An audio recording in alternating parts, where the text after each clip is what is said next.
What's going on, guys? I appreciate everybody tuning in today. We got a special guest today. This is Randall from Grunt Proof, and he's got a new series that I've just been made privy to pretty recently, and it's pretty amazing, to be quite frank. I'm really interested in it, and I figured it'd be a good idea to bring him on and introduce us to it because literally I had no idea about it until Randall reached out to me, saying that might be a good candidate for the 2022 survival game. So that piqued my interest. I tuned in and I just watched their season, and man, it had me hooked. So without further ado, let's introduce him first. Randall, if you could just introduce yourself, your YouTube channel, and what you bring to the fight here. Cool. Yeah. Well, Brent, thanks for having me. First of all, so I run Grunt Proof. It's pretty much an outdoor adventure gear review company. So I started these survival games, just kind of, I don't know, a crazy idea. When you're sitting around with your buddies, coming up with silliness, and it was kind of along the lines of what we do in the military with our Op 4 training, force on force and actually testing yourself. So just kind of went along with that and was like, we should have something like that in the regular world, and do it with survival and evasion. So yeah, other than that, just doing the adventure and breaking outdoor gear, testing it to our kind of military standards. Well, can you before we get like down the rabbit hole on the survival games in particular, can you just kind of explain to everybody what you do in your YouTube channel, Grunt Proof? Because I know I've actually came across your channel a few times looking for specific things, and I remember watching a video of yours about like cold weather, you know, military gear when I was getting ready to go to Winter Forge training because you were stationed over there in Germany, and you had a video that you put out several years back. So Yeah. Yeah, I think I'm not really sure what my niche is anymore. But I started off, watching all these gear reviews a couple years ago, and it seemed like a lot of people were just pushing products, which is fine. There's, good for them making money. But I thought there was a market for guys like us who didn't want to baby their gear and weren't too worried about the lightest and name brand stuff. So really just started off camping with some army buddies, and just kind of went from there. We would look at some of the big name stuff or some of the popular names and say, okay, well, and a lot of them were picking up on the buzzwords like military grade or tactical or something like that. So we're like, okay, well, let's test it to that name and see, are they just trying to make money off the buzzwords, or has it actually been put in the field, tested hardcore? Like, and the name is kind of it's kind of funny because I was a grunt and we would always joke nothing is actually grunt proof. If somebody's going to be able to break something, it's going to be us. But yeah, it's just kind of the what I settled on and was like, all right, well, if it'll survive my silliness and the stuff I'll put them through, then you know, that'll be the term. But um yeah, so I started off just kind of breaking gear, testing it to their marketing terms. And then there's a lot of camping and adventures involved in that. So it just kind of grew from there. So I think I kind of do a mixture of product testing and just going out in the woods having fun. yeah, one thing I was looking at some of your stuff recently, and like guys, if you haven't seen any of his videos, they're fantastic. So like I don't know where you film out, but it's definitely out there in like the boondocks, like extreme cold weather conditions and whatnot. And he was doing a video over a like a survival emergency blanket that he got, and I guess the first video was an absolute no go, and then the company's like, well, here, test our new and improved version of that same thing that you said was a no go, and then you test this product, and he's like, no, this is still shit. So Yeah, broke that one pretty quick. yeah. Um, Actually, it's funny, because I'm sure we'll get into this, but the first video breaking that was in Germany, right down the road from me, not in the worst conditions. And so the second one, that's probably what you're talking about. We're actually in the high Sierras, the Sierra Nevadas, blizzard conditions. So I'm like, well, this was perfect. And it wasn't even the wind or the blizzard that destroyed it. It was me just installing it. Yeah. I did catch a lot of hate for that one though. I mean, that was Arcturus, I think, and they actually have some really cool products besides that. So I caught a lot of hate for that one, but it was like I said, I saw it on Amazon and everything, and they specifically state in the description as a shelter. So I was like, all right, let's test it as a shelter. And it's not grunt proof because there's ways you could set it up to where it might survive harsh conditions, but it's like I'm kind of thinking about the average Joe that just goes out in the woods and is not going to baby his stuff, or maybe it is truly a survival situation, because I'm sure you've been in some terrible field conditions. You can't always baby your gear, and you don't always have perfect weather conditions. You know, I think in the grunt world, I kind of learned we don't have that luxury of, oh, it's gale force winds this weekend. We're not going out and training. It's like, doesn't matter. We're still doing it. And if you know, unless lightning is actually striking around us, we're still training, no matter what the conditions are. So yeah. And Yeah. I figure if they're gonna call it survival, it should be able to survive pretty hardcore situations because survival's not always pretty. Yeah, absolutely. And I just want to throw my little 2 cents on your grunt proof comment. So yeah, it's 100%. And the thing that always cracked me up is guys would say, oh, our gear's made by the lowest bidder and it's shit and all this other stuff. And you know, dudes, when you're not paying for your own gear and you're getting issued stuff, guys just absolutely misuse stuff. And we used to laugh because our barracks rooms were like concrete cinder block walls, right? It's like that's what they put us in. Like we don't have your regular house walls, because guys get drunk and put big holes and stuff. So it's like in the Marine Corps, our barracks Yeah. room walls were made of cinder blocks. Yeah. Oh, you can't have drywall with drunk Joes. No way. But that's another thing. I think I took it down because I'm gonna redo it. But this channel intro, YouTube can have you do this intro.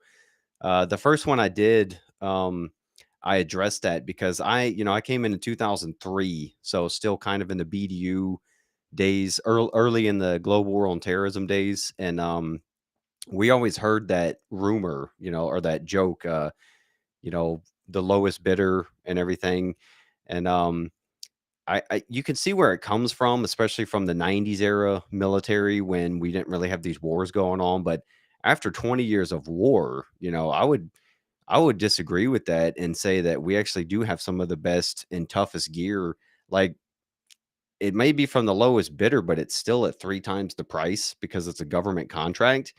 But also, it's besides the actual UCP uniform that we took on as the Army, trying to copy y'all's cool pattern the first time. I don't think that was field tested, but most of the gear we use downrange and get new, it's all field tested in combat. So I think I think we were the only country that had that luxury for the last 2 decades to actually combat, field, and test stuff.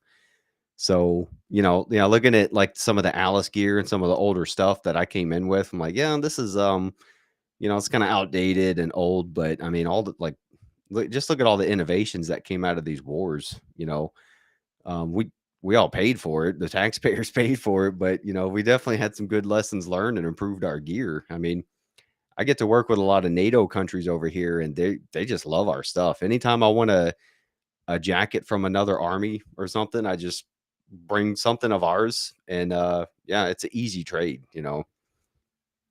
Yeah, it's funny you said it. That's 100% accurate. And I remember, I think it was my second deployment in Iraq. There were some Iraqi police, and they had Glock pistols. They were issued Glocks by their department, and they were wanting our M9 Berettas. And it's like we want their pistols and they want ours, but they just wanted ours Wow. because we're Americans. That's what we carry. So they thought it was by default better. And if we could have, we would have made that trade. Uh, but yeah, it's absolutely 100% accurate. So Yeah, it's a shame you can't trust Joe with Glocks. We got to have that trigger safety. I know it drives me We'll nuts. shoot each like we right before I retired. We got the Sig Sauers, and they were pretty fun. A lot better to shoot. I've heard good and bad about them, but everybody was like, "Yeah, why can't we get a Glock?" Because the Pons guards, the people that guard the bases overseas, they have Glocks. And that's like half American run company. But yeah, you got for some reason, at least in the army, like they want us to be afraid of our weapons. So we got to have as many safeties as possible, including like 5 NCOs standing around ready to tackle you. I remember when I left active duty and I was going to get my concealed handgun license, and I was going through the class and stuff, and they were talking about carrying. Now you got to remember, this is like coming from active duty many years ago. Uh, they were talking about carrying, civilian, and then they were talking about carrying with a round in the chamber, right? But for me, coming out of the military, specifically the Marine Corps, and I mean it's any military mindset for that matter. It's like, wait a minute, you got a round in the chamber, and you're carrying it. Like that was a foreign concept to me at the time because you're so used to in the military. It's like, no, you will go condition one at this time when I tell you to go condition one. Yeah. Otherwise, So now thinking back, I'm like, oh my god, it's so ridiculous. I can't believe you could ever have that mindset. So Yeah, that's a weird, that's the first thing that bugged me about the army, especially being in the infantry at a time of war. We're in Baghdad coming off of convoys, and we ran a checkpoint to the green zone. I don't know if you'd been there at all, but it wasn't too bad when we were there. But it's a combat zone, and so we go into other fobs or go into um, Victory, BIOP, the international airport. You come in, you have to dismount your vehicles, go to a clearing barrel, clear your weapon, and walk around the fob. And we're just like, man, we're at war. Like, what's going? And then, you know, so like years down the road, like 2012, I did an Afghanistan deployment, and that was when the green on blue attacks were getting really big. So in Afghanistan, it was like a whole, like the deployment was totally different. The atmosphere was totally different. And then we were also carrying red, like hot weapons on the fob. Especially us, because we were usually like one or two guys, and it was like night and day, because I've talked to buddies in Iraq and they were like, yeah, we still got to take a knee and clear our weapons, all this. And I'm like, dude, I'm walking around with a red gun everywhere I go, because you don't know what Afghan's going to turn on you or what, that was pretty cool. And then, yeah, I was considering getting a CCW, but where I would have to become a resident, I don't want to. And I'm up in the woods anyway, so it's basically constitutional carry because we're outside the metro. It's the unoccupied territory. what state is that? Well, I'm still a resident of Mississippi, despite not really living there anymore. But like my property where I do a lot of my shenanigans in the woods, that's in Northern California. So it's still like people cringe when they hear that, but we're like way far away from the metro. It's like that's why we joke, we call it the unoccupied territory. It's like way out it's way out there, like Red Dawn area, like Yeah. so you're out Is in the that where woods. the survival games were filmed? Yeah. Okay. Okay. Yeah, that was pretty much the best area to do that. It's like I think we plotted like 3,200 acres of 3,200 acres, 6 square miles of BLM land, just totally open public land. And I actually looked into possible permitting and all this other silliness, and that was one reason we chose BLM, the Bureau of Land Management, because it's just wide open land. Like you can, it's the least amount of restrictions. So it's like the perfect area for that, and very rough terrain. Yeah, I actually every year I try to make it a point to go out to Nevada and I shoot with a buddy of mine, Dimitri, who like creates the reticles and a lot of the primary arms optics. And we go out to BLM land out in Nevada, just outside Vegas, and you can just shoot like as far as I can see. You really push your weapon system out to its max. So Yeah, I do a lot of civilian work over in Reno, and yeah, Nevada's like they're on point with their lack of federally owned land. There's just so much land out there. Um, Nevada's kind of become, at least western, like around Reno, they're kind of becoming California like, but still they have this mentality of like, you know, keep nature on the public side. And yeah, it's pretty cool, man. I know a lot of guys I work with out there that are always on ATVs, and you can pretty much go wherever you want. It's like in California, you kind of got to go, you have to find the open spots. Everything else is like national forest or national park, which you can't do anything in those. yeah. Well, that's cool, man. I just want to say one more thing, kind of going back to the whole carrying on bases without magazines inserted and stuff. Like I remember going in Afghanistan and Camp Leatherneck, which was a huge grunt base, like logistical grunt base for the Marine Corps. And yeah, it was the same damn thing. It's condition 4, no magazine inserted, no round and chamber, walking around in Afghanistan. And we're just like, are you fucking kidding me? Like, this is a war zone. And recently I started doing a bunch of interview with warfighters. So I'm interviewing a bunch of guys that have served and gone overseas and whatnot. And I've been looking back through some of my pictures with some of these guys, because a lot of the guys I'm interviewing are dudes I served with. And I'm noticing that even back then, man, like 03, 04 time frame, like we were like either condition 4 on the fobs and stuff. And it just blows my mind. It's a military mindset that is just, it has probably bit us in the ass numerous times with what you were talking about, that, green on blue stuff. Do you think it's like, I kind of noticed over the decades, like the silly stuff in American culture has kind of made its way into the military, because the military, after all, does represent our population a little bit. But it kind of seems like after we've gotten away from, you know, years ago where everybody knew how to operate a gun and handle one, there everybody had a gun in their house. Most people had guns in their vehicles. We kind of went away from like nowadays, when you talk to a lot of people that weren't in the military or aren't like heavily into guns, they're just shocked when you talk about just what you do in your personal life with firearms, and they're just amazed. They just don't understand it. And it's like, um when I came in the infantry, like that was the first time I touched military style weapons, but it wasn't the first time I fired a gun. Right. I came from the Gulf Coast of Mississippi, so that was like normal. But I did have a lot of guys in there that had never touched a weapon at all, and they were like terrified. It's like we were breaking down the M16A2 and learning about it, and they're like afraid to mess with it while it's unloaded in a classroom, and we've cleared it like 100 times. And it's like the guys that had handled weapons before, like I had handled a 22, but not the 5.56, 223 casing. But we've all handled 22 in the civilian world, and we're like, what are you guys afraid of, man? It's 22, like, and it's clear. And yeah, so I don't know. I'm just wondering if it's kind of like a symptom of the American culture just kind of getting away from guns in general. So now you see that showing up in the military. It's like,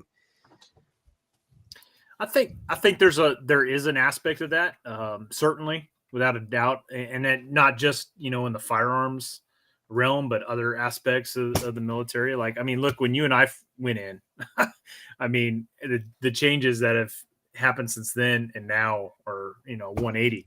If you would have went to you know Lance Corporal Brent back then and said, hey, in about 20 years from now, you're going to have integrated male and female infantry.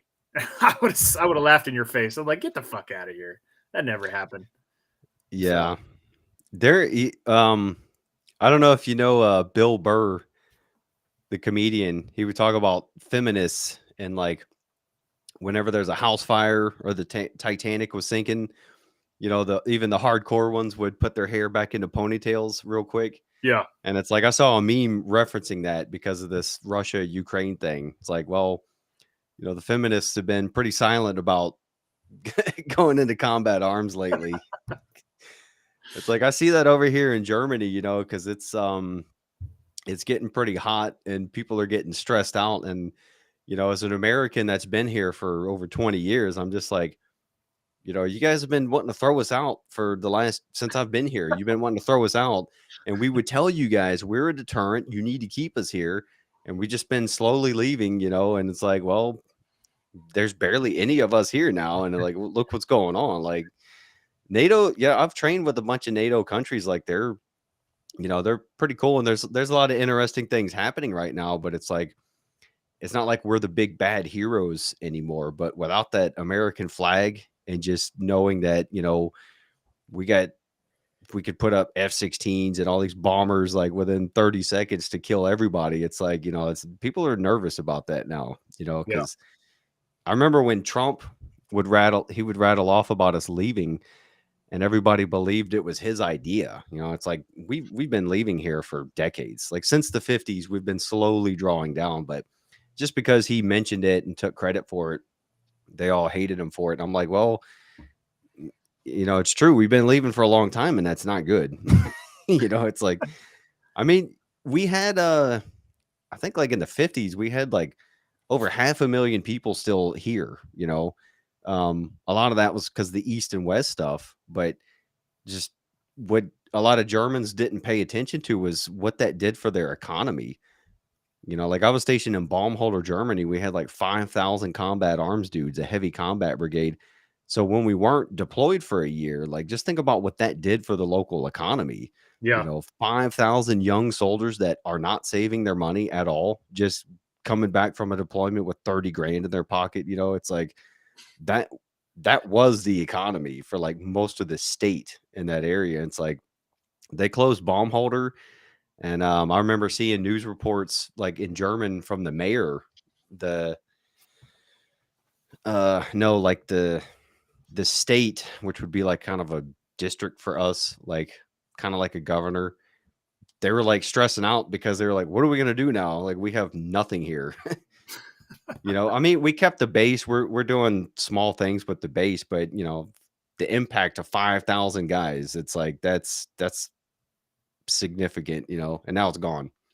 Right. Yeah. And all the, like the support businesses that pop up around bases, you know, what do they do? Right. You know, Yeah. guys probably made a living like sewing uniforms and stuff. And, but Yeah, bars closing down, restaurants. Like I go over there every now and then because there is still a very small contingent base there. So I'll go there to like get away from the bigger bases that are um they're more crowded, but just because they cut their staff, you know. But I'll go over there and it's like ghost towns. It's crazy, you know, because we were a brigade combat team, so we had Bradleys, M1s, just heavy armor and everything, lots of activity. And now it's like nothing, just a couple guys in uniform walking around every now and then. And it's kind of strange. It's funny, you could tell the time difference. I'm drinking a drink and you're drinking coffee. oh, dude, no, you don't understand. I'm a coffee drinker all day now, all day long. Yeah, me too. And then about 6 or 7 p.m., I switched to alcohol to like go straight to the downers. Well, okay. Well, we spent about 20 something minutes about jaw jacking about something unrelated to the topic of the show. So let's let's dive back into survival games, man. So when I started watching this, I was like, what is this? Because you posted a comment on I think it was a video of mine. It was like the latest video that had just released, and I was like, what the hell are survival games? And then I had to do some searching and whatnot. And then I stumbled across it and I started watching it. And I think at that time there hadn't been an episode yet. It was just the trailer, I believe. And I was like, whoa! I was like, this is pretty badass. And I went and told my old lady about it. And I was like, you got to see this. This would be a lot of fun. And you guys just finished all the episodes, and I got to say, man, it's a great idea. I can't believe nobody's ever like thought of that before. At least I haven't seen anything. It'd Cool, be thanks. Yeah, man, it would be interesting to see like a television show, like an actual television show with that same concept, which I'm sure eventually somebody's going to spin off. But it's just a great, fantastic topic and idea, and I'm glad you guys had a successful first season. That's why I wanted to do this because I wanted to help put it out there so people start watching it, and then hopefully it continues to snowball and grow in views and whatnot. That's yeah, that means a lot, man. That you think is cool. So I appreciate it. Um, I'm pretty sure it's in the process of being stolen. Like a bigger YouTuber or some network or something, but it's fine. We had fun with it. Yeah, I'm sure, man, without a question. So, but I mean, you tried to work in a whole bunch of different aspects. I know, like you brought one guy in, had a military background, and then you brought another cat in that had a survivalist background, and then it's funny seeing the two different dynamics of those two going at it. One guy's using cover and concealment. He's putting cami paint on, he's got camouflage on, and he's moving slowly and methodically, and then you have another dude out there who's wearing a t-shirt, and he's setting up his campfire, and he's like, oh yeah, I'm gonna sleep next to this campfire for a little bit, and it ended up not going too far away from where he put his campfire and got caught. So it was fun, it was entertaining. Cool. Yeah. I've been pretty happy with the feedback so far. This was like the trial run, so Yeah. it took me a while. I mean, it's kind of a simple idea. It's stuff we would do in the military all the time, force on force training. Um, so it wasn't too complicated. It was really just the logistics and coordination that was the pain in the butt. So um, I had some good dudes helping me out, and I actually put a lot of constraints on this one just to make sure it went as smooth as possible for the first run. So, um, like the next one, we're planning on we got to test a lot of variables this time. Um, so the next one we can actually go like 100% exactly what I wanted to do, and we know we're not going to kill people or just face plant. So that there's going to be more episodes. Like I wanted to do 10, which I cut it back to 5. So there was over a terabyte or tetrabyte, whatever you call it. There was like 8, yeah, like 1100 something gigs of footage, that I had to compress into 5 episodes. So there's a lot of stuff not there. It's really like just highlights. But that was kind of part of the constraints. It's like I didn't want to do 10 episodes and then there was too many boring ones or too much not so much action going on. But seeing is how they were actually received by people and a lot of the feedback I got, I'm like, okay, so just kind of checking off stuff as we're premiering them and people are giving me feedback. So yeah, the next one, we're going to get into it pretty hard. So this was the trial run, and it's really cool because Bill Stoker-Matic, the first sergeant, I'd actually collaborated with him before that, which is why he came up in my mind first. Um, and then Eric, the backpacker, me and him, we just kind of been friends online, like um, yeah, just chatting in comments and talking about stuff, but Ye we also had another guy, I won't give it up yet because he might people might see him again, but we had another big guy planned. His military obligations, he couldn't make it that time.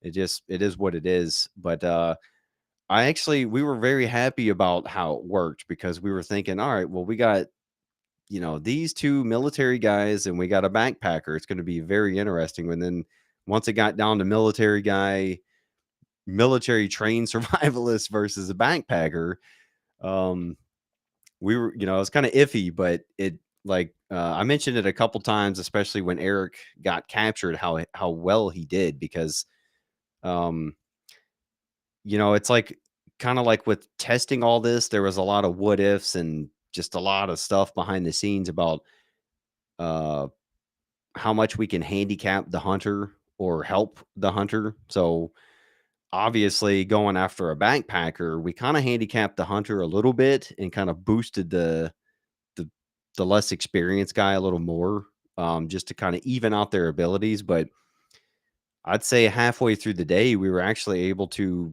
just kind of back off a bit and let Bill, the military train guy, just go because Eric is, he was like a scout, and I think he said he was a scout group leader. So, very like seasoned outdoorsman. So the only thing he was missing was the tactical side of it. Like, not just cresting a hill, like actually skirting terrain and stuff like that. But everything else, he was on point. He knew exactly how to follow spurs up, and save his energy as much as possible. Like he could box around stuff when he needed to. So really, like we're gonna do a follow-up Q&A. So I think that'll clear up a lot of questions that people had. I saw in the premiere, people were asking all these questions where it's like, yep, I know, there's a lot of questions we knew were going to come up while we were doing all this. But yeah, like I said, we had a bunch of constraints and we just wanted to make sure. I mean, most of it was on me. I just wanted to make sure this went smooth first. And then, honestly, Eric lasted about 8.5 hours, and we didn't expect that. We expected him to get caught early on. And I'd say about 2 hours before Bill caught him, Bill was starting to worry. He was like, "I don't know if I'm gonna find this guy, man." Yeah, but then he made that critical mistake, like, I sat down with him and counseled him, and I put that in the video to show people that I was trying to nudge him. It's like, "All right, you can sit here if you want, but you're in the open.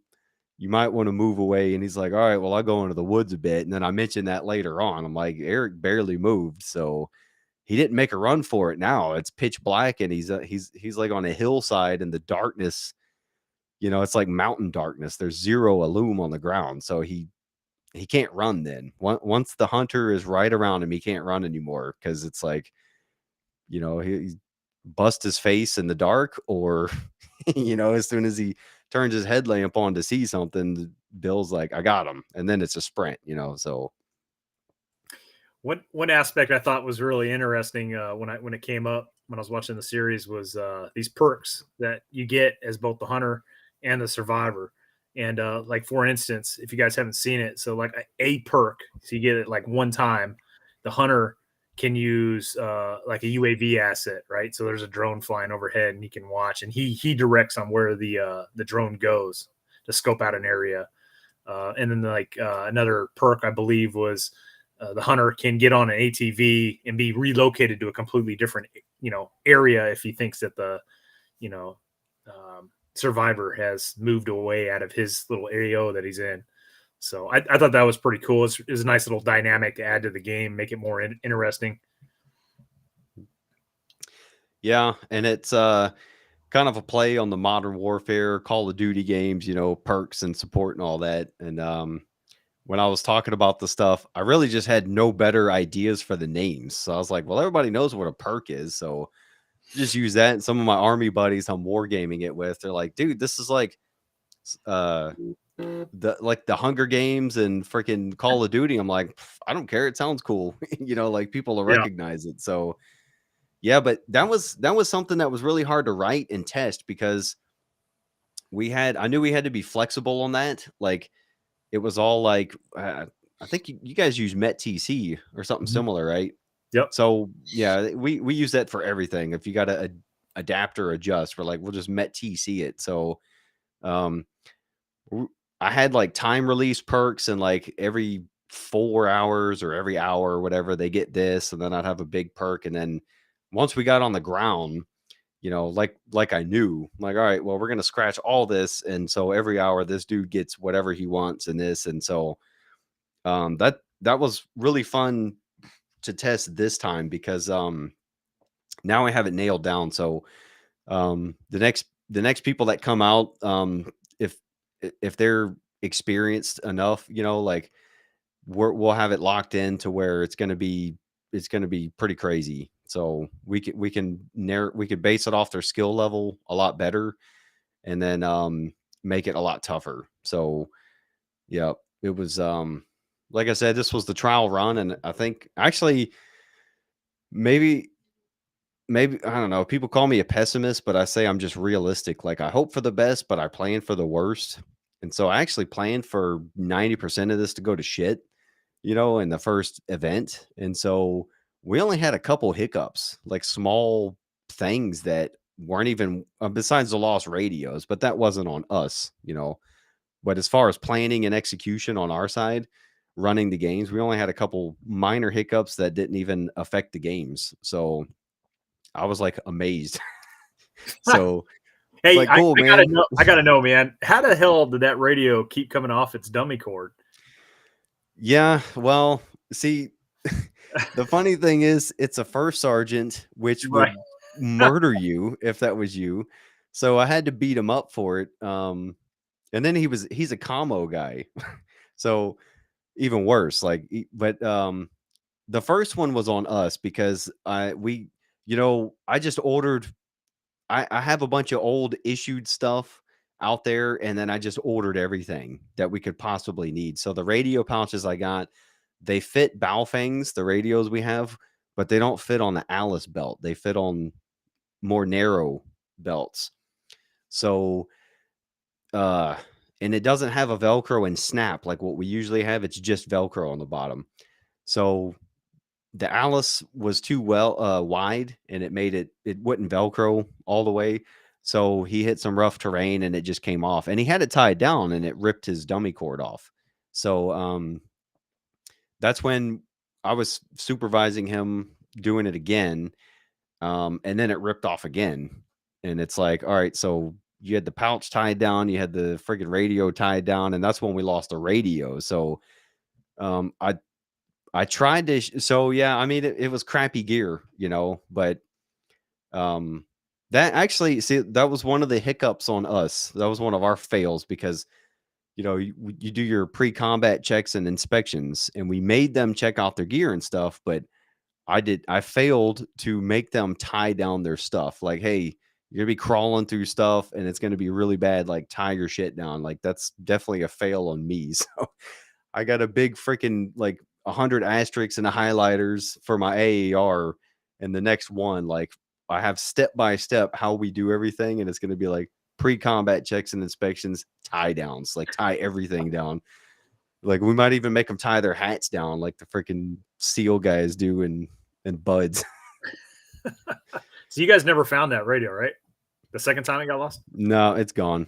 Oh, Those Baofangs are cheap. They're cool, but they're dirt cheap. So we bought them in packs, and yeah, the first one, as soon as I hit the alarm function, I could hear it, so I knew we had it.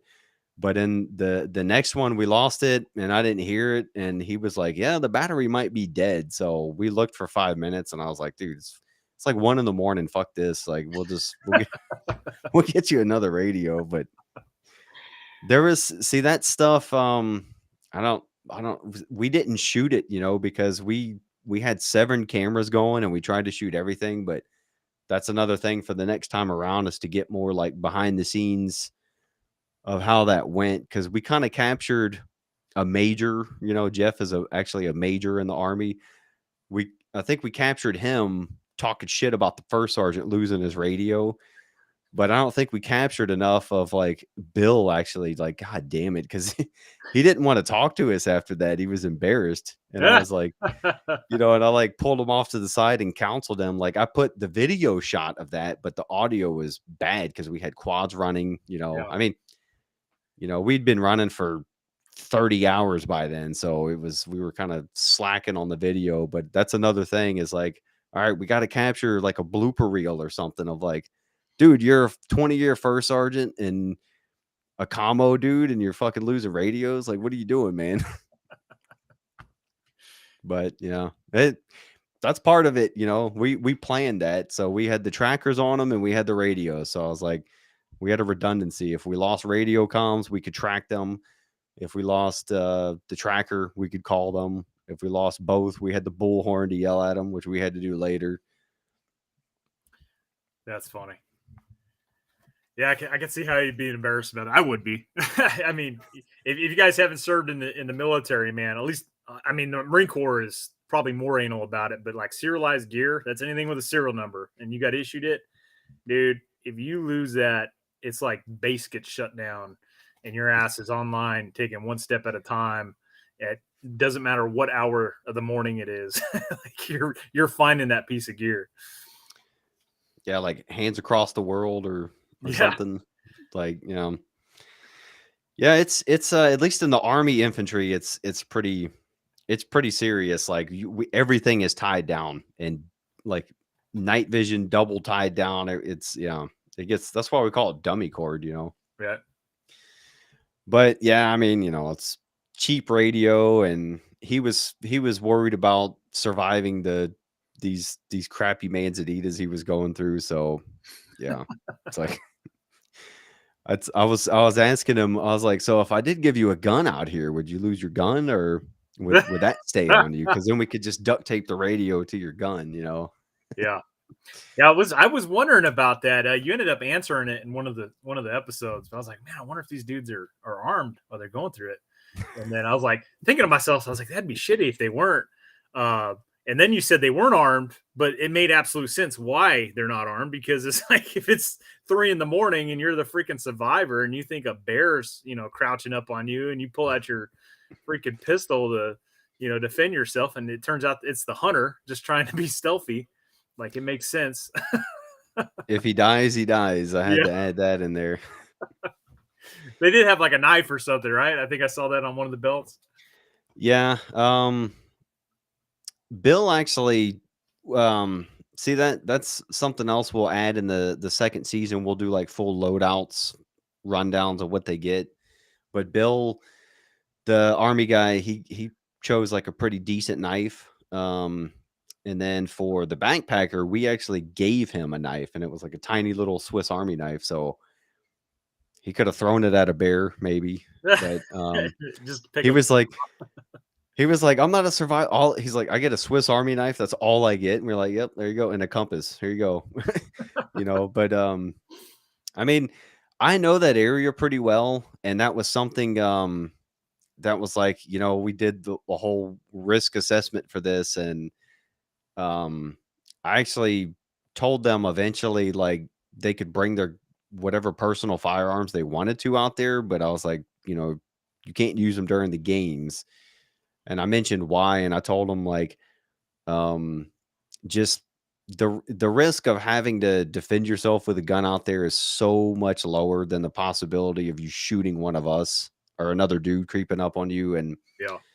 like Eric, he's from Southern California, so he's same terrain, and he's used to the wildlife. He's a backpacker. Most backpackers, they don't carry anyway. They just go out there and hippie it. And he's like, well, I'm a big dude. I'm fine. I'm not afraid of bears. And Bill's like whatever. And it's funny because when we were doing the recon before they showed up, there was like we got to my place, like nobody's at my place when I'm not there. So we showed up to my place, and I had bear poop in my backyard, like 20 meters from my house. So I mean, it's all black bears where we are, but so I sent a picture to them in this planning group we had, and I was like, "Hey guys, you're coming out into bear country. I hope you know it." And I had the poop and then my house in the background, and then me and Jeff, we went out to do like a final on-site recon, just walk through the woods and make sure, like, do last-minute checks, and we found two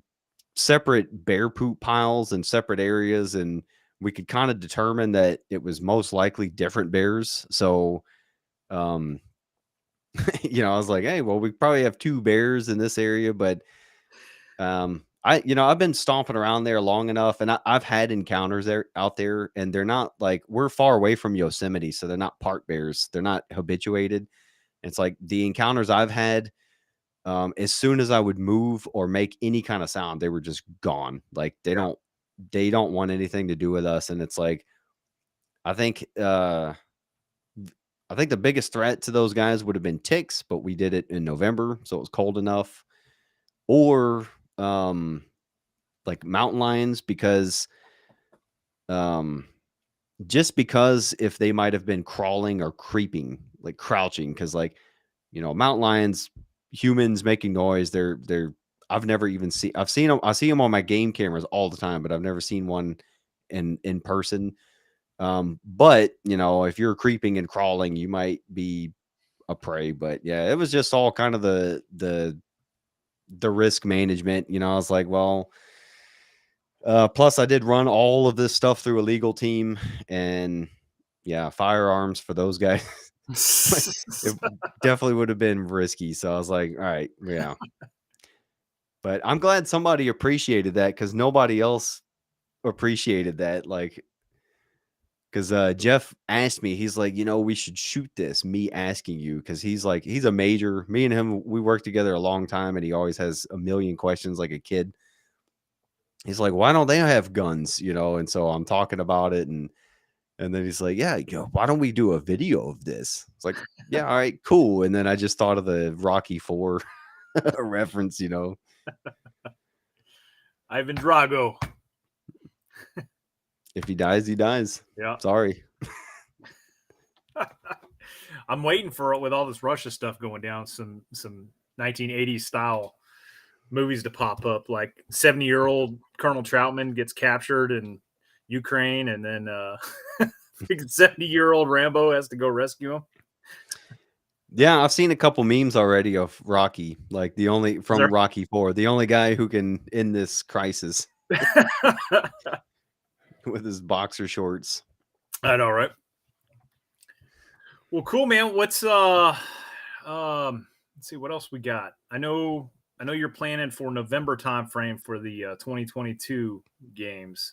Is it going to be in the same AO? Yeah. We have 2 sites out there that we can use. But we're not gonna branch out into the other ones yet, because we have plans. Like, it's a huge area, and it's very challenging terrain. So yeah, we're gonna use the same AO this time, unless we have somebody with a crazy memory that just sees all the terrain. Then we have a second course of action to go to a totally new area, just to mix things up. But it's all out there in the same general region. So Northern California, crappy manzanitas, high desert, freaking rough terrain. Nice. I thought that was interesting. For the Survivor, it was like they're issued a compass, right, as part of their gear, and it's like all they're given is a heading. They ain't even told like how far their objective is. It's just like, nope, you're going in that heavy. Yeah, I did. See, I was sniper qualified. I didn't go to the Benning course in Georgia. I went, before we deployed to Ramadi, I went to a mobile training team over here in Germany. We just call it MTT. And the whole point was to train us up to train designated marksmen for each squad. So it was really, instead of like the traditional shooter spotter team of, the old school army sniper stuff, it was really like Ramadi urban and farmland focused, and knowing that we would be running like teams, so I would usually run teams in Ramadi area, like 4 to 5 guys, and we would have a saw. I'd have my 203. It was like a full-on friggin' ambush team. But anyway, we did like you have to do a sear portion inside of that, and it's like just a quick escape, evade, get beat up a little bit style thing that the sniper guys run you through.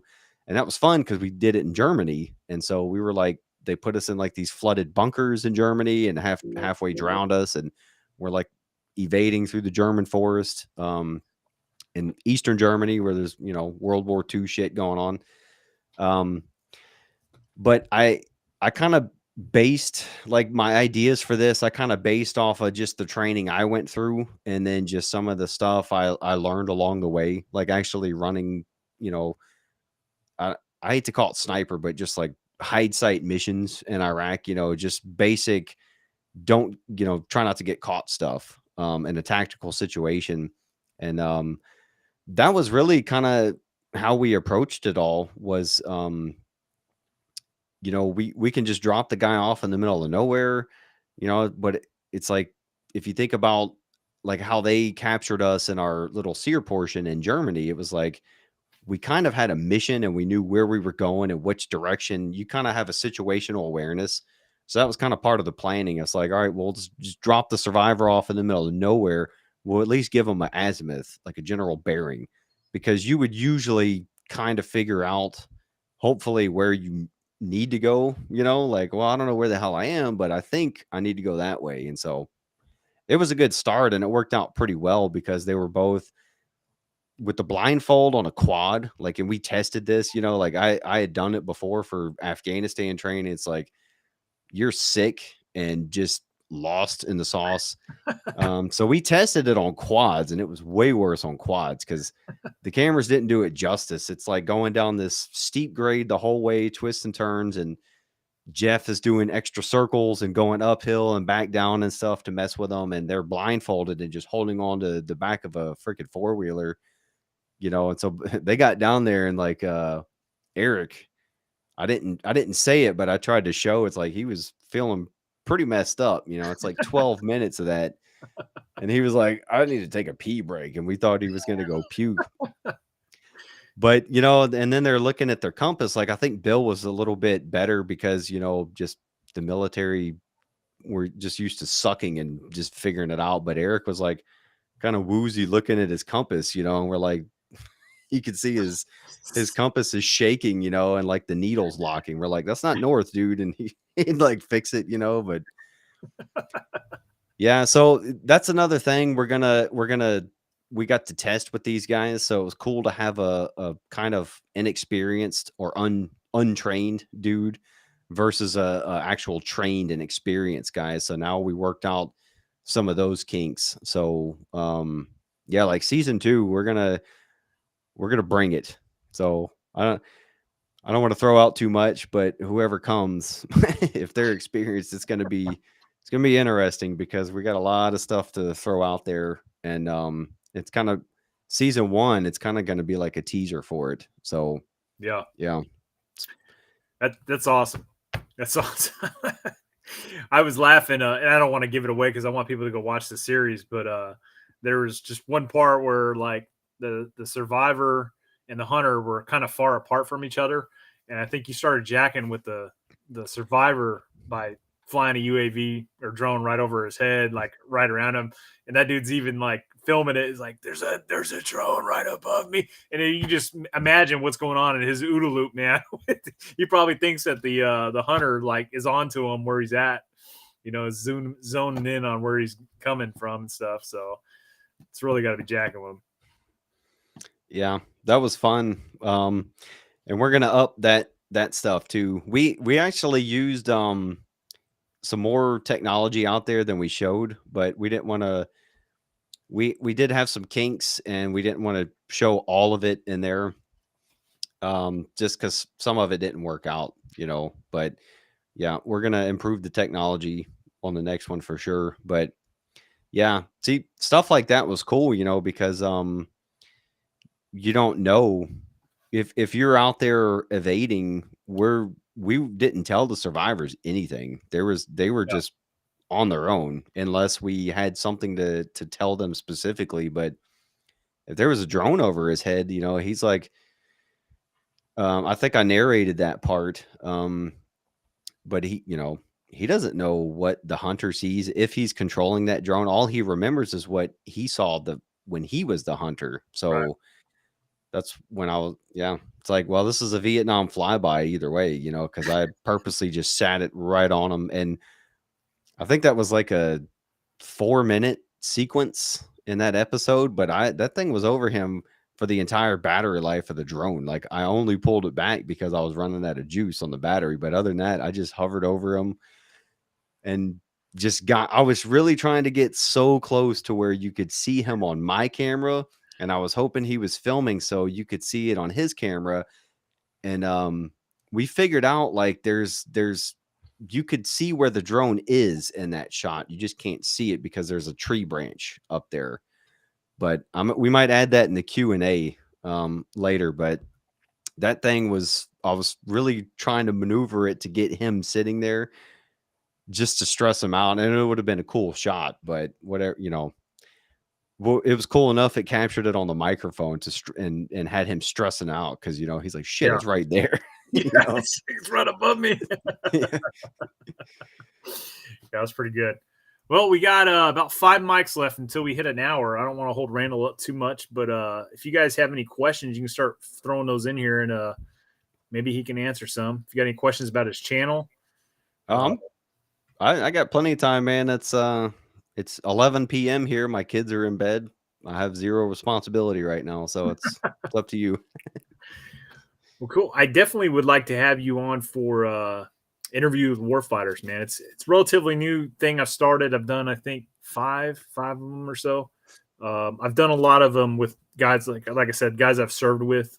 I do want to branch out into other dudes, other guys' experience, and the whole thing is like you go on YouTube or anywhere for that matter, and you look up, GWAT stuff, and it's like everybody focuses on like the special operations guys, because that's the cool kid stuff, right?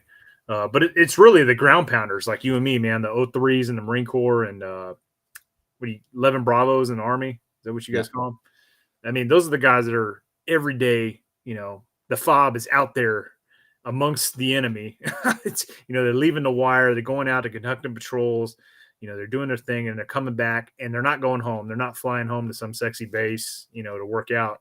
They're operating in the mud, in the suck. So what I wanted to do is I wanted to start highlighting those average infantrymen and their experiences. So if that's something you'd be interested in doing in the future, man, I'd love to have you on for that. Yeah, sure. That's really cool. That's something me and some of my buddies were talking about not too long ago. We're like, yeah, if only we were SEAL, Ranger, Delta, or whatever, we'd have 1 million followers. Yeah, I know, right? So Yeah, it's that's not to pretty take cool. anything away from those guys. Obviously, they do great work, but I definitely think the average infantryman gets undercut a little bit when you think GWAT and everything, because everybody's like eyes get real big when you start talking about special operations and it's like fuck, man. Yeah. Well, I mean, everybody wants to see the best stuff. So Right. it makes sense. It's all if you think about like just the video games that have come out for these generations, it's like when I would play video games with younger kids and they'd be like, "Oh man, what is combat like this and this?" And I'd be like, "Yeah, it's intense, but you don't have like 40 dudes shooting at you like this, and like freaking RPGs of like left and right and jets and all this, It's like maybe we'll come to that war pretty soon. I don't know, but yeah, it's like funny just to hear what they would expect when I would talk about stuff. It's like, I had a 203 grenade launcher when I was a team leader in Ramadi, and I had HEDP and HE, just regular high explosive, and then the dual purpose, I think, which would like blow doors off and stuff. And I would tell people how those explosions were. I was like, yeah, it's kind of loud if it was close, but there was no fireball or Hollywood Right. stuff. It's like you blow a door off the hinges, or you put a hole in the wall, or you just see like some dust in the field. It's like movies and games, it kind of ruins it for all of us. Yeah, so it kind of makes sense. Everybody wants to hear what the Delta guys are doing downrange and all that, which is I gotta say, I think everybody knows the Jocko podcast. Like it's really cool to hear him talk about Ramadi. He always mispronounces our unit. He says 11 AD. It's 1 AD, first AD, first Armored Division. That was us. So I'm not saying I worked with him. I never saw him. I never saw SEAL when I was there, but we were the guys that were in Ramadi with like all together with those guys. So it's really cool to hear him talk about, I don't know who he worked with from us, but he always references first AD.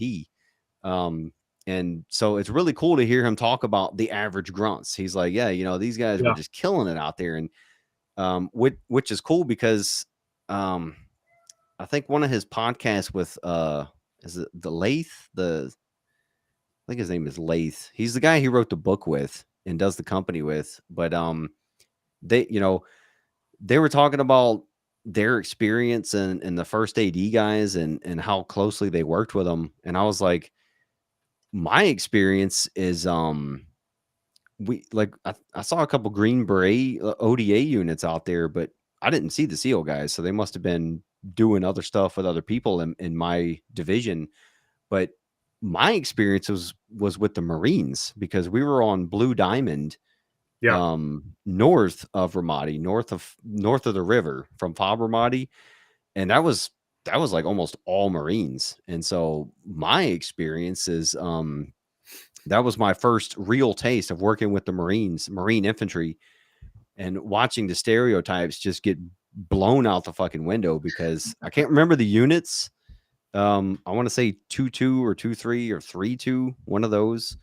But those guys were awesome. They were freaking fantastic. And we actually met a lot of them in Kuwait prior to going up north with them and seeing them in Kuwait, how they train. Like the Marines freaking do it right. You know, the Army, especially armored units, we do lame Army PT in the morning, push ups and sit ups. Can't go to the gym, or at least you couldn't then. And then we go play with we do maintenance or PMCS our vehicles or something lame. 9 o'clock in the morning after breakfast, the Marine guys would be out there in their full combat gear doing freaking battle drills. That was their daily duties. And then we go to lunch. You know, we eat lunch. If we're lucky, we can go to the gym. But after lunch, we'd see the Marines and PTs again going to the gym.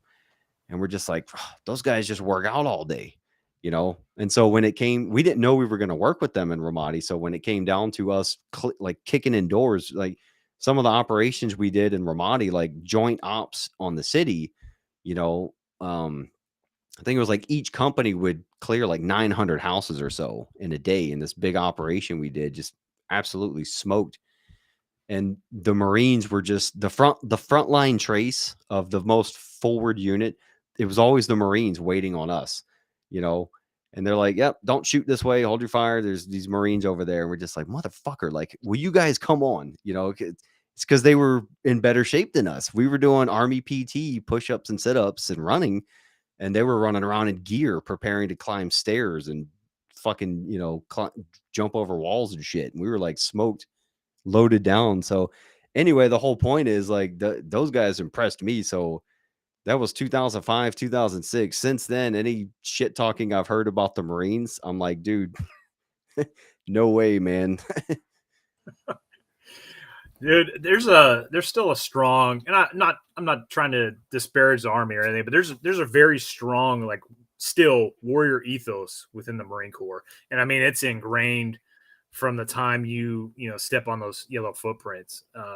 Is like you're proud to be a Marine. And the analogy I always give everybody is like when you're driving down a roadway, look at vehicles, like you and count how many like Marine stickers you see on the back of cars, right? And then count like how many Army, Air Force, Coast Guard, fucking Space Force stickers you see. And you will notice that there are far more Marine stickers on the back of cars, like the little Marine Corps emblem stickers I'm talking about. And that's funny because Yeah. we're the smallest branch of the armed forces. Well, we at least we were. I don't know what the Space Force is at right now, but it says something, right? Because there's a pride in belonging, because it's like when you graduate from crew training, you think you're freaking unstoppable. Even though you go in a bar, you probably get your ass kicked as a young 18-year-old, recent graduate. But they instill that into us, that proud to be a Marine mentality. And when you go into the grunts, I mean, it's the same thing. It's just that, you think you're part of like the fucking 300 Spartans. So, Well, the few and the proud, like I've always liked the idea of it's it's probably some quote, but it's better to have a smaller unit of better guys, like higher quality individuals than, a larger force of watered down shitheads. It's like the Army's always been the larger organization and we've always been a little more watered down, you know, and that's like, yeah, I don't know. I think I had considered the Marines a long time ago, but I don't know what convinced me. I think maybe my recruiter talked about me jumping out of airplanes, which I did in jump school, but I didn't go to a jump unit. But after a while, I was like, oh, man, like, it's yeah, I don't know. It's like a watered down force thing, and I'm glad I retired because it's getting even worse. I have a lot of friends that were in as long as me or longer, and they just keep writing me. They're like, dude, because I have buddies at like USER headquarters, like the main freaking like Jayhawk over here. And I'm like, dude, what's going on? Do I need to go raid an army depot and get some like arm up over here? Like, what are we looking at here? Because a lot of the training we've done in Europe with NATO was specifically for this. So like Crimea happened in 2012. And shortly after that, we did a huge 13 country NATO friggin' exercise with like tank on tank, Apaches and helicopters, everything. And it was like a big like response training exercise to that. They took Crimea and we did a training exercise to respond. It's kind of silly, but you know, and then I think like 2 or 3 years ago we did this Suwalki Gap training, which you can Google that Suwalki Gap. It's like if Russia wanted to reconnect to Belarus, they would cut off northern Latvia. And so we've done a couple training missions up there we would convoy from Western Germany all the way up to Latvia, picking up ammo and everything along the way just to like support that. And it's kind of cool because we've done like trial runs on how long it would take, what the ammo pickup would be like. We've done like legit rehearsals for it. But the bottom line is like, shit's actually going down. And I've talked to my buddies. I'm like, what are we doing? They're like, nah, nothing. Transgender training, It's like, okay. Don't sexually harass your guys when Russia might be headed this way. It's just weird because I've been here for 20 freaking years, and Iraq and Afghanistan was the main focus, but we always had in the back of our minds, and we always would look through the manuals of BMPs and Bertams, and they call it peer-to-peer now, but it was just advanced guard combat, just freaking tank battles and stuff. It's like, and I had a lot of guys in my reserve unit over here that were in outside of Frankfurt, like they called it Reforger. I can't remember the name of the area, but it's like if somebody invaded to take the Frankfurt International Airport, that's the area they would come through. And so I had older guys in my reserve unit that were there for that training, and they're like, yeah, that's a real threat, man. If something goes down, and it's like, I've heard about that for 20 years. And it's like, I don't think it's coming to that, but it's kind of weird that it's just like silent on our end. It's kind of creepy. Yeah, I was fortunate enough, man. Even my reserve unit, every year they do this thing called ball tops or ball tops. Yeah, that's what it is. Ball tops. I think I did it back in 2016 or 2017. But our whole rifle company went down and flew to Poland, and we loaded up on an LPD, and we did amphibious operations in Latvia and Poland and Germany. I mean, it was just a big, giant NATO exercise. And the whole time we were doing that, there were Russian like cruisers like skirting us. Yeah. You could actually see them on the flight deck. So if you guys haven't seen it, I put a video up, not like zooming in on Russian ships or anything, but of that training exercise. But I mean, who do you think we're training for? Like we were doing amphibious operations and all this naval stuff, for the Iraqis or the Afghans, like this Russian threat has always been there. It's just NATO is kind of, timid down, and now it's like, now everybody's kind of waking up. Yeah. So this guy is asking if I train with Czech SF Special Forces. I have not. I've trained with regular Czech grunts, and they're cool as shit too. So you got to see that training then. That's really fun working with NATO countries. Like they're all different, and then each one of them has special differences from us. But I mean, I dealt with them a lot. But how did you like dealing with foreign armies? Oh, I loved it, man. I love the Poles. So that Uh, was like the second or third time that I've interacted with the Polish. First time was in 2003. We got relieved by a Polish unit. They took over the fob we established in Al Hila, Iraq. And those dudes were so funny, man. They were so great. And I've told this story from time to time. I know you haven't heard it though, but I remember we were doing like a left seat, right seat with the Poles, and we're on top of a building, and I was a machine gunner, so I got an M240 set up. And what they were doing is they would send up like a Polish machine gunner, and they brought a Polish sniper up with us. So we're up there. It's a buddy of mine.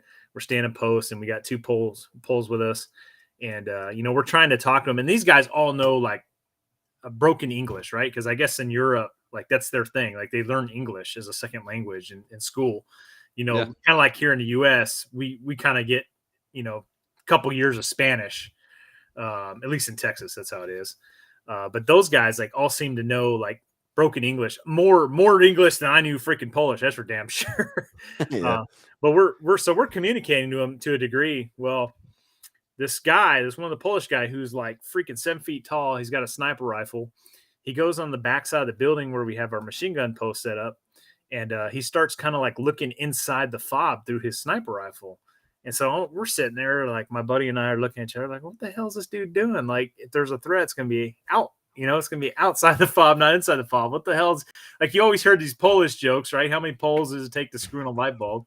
It's like, but those aren't true. It's just humor or whatnot. But we're like looking at this guy's like, does he really think there's a threat inside the fob? Like, what the hell's he doing? Well, then he looks back at us and he's like, come here, look. And I'm like, fuck, hey, you got the gun? And my buddy's like, yeah, I got it, man, go. So I walk over there and he's like, look. He's like pointing at a scope, and I get down behind his gun and he like freaking rotates this like variable on his optic, and it zooms in at a smoking hot like Latvian girl, two of them walking to this like porta shower, and they were hot, man. And he's like, good, yes. I could, yeah.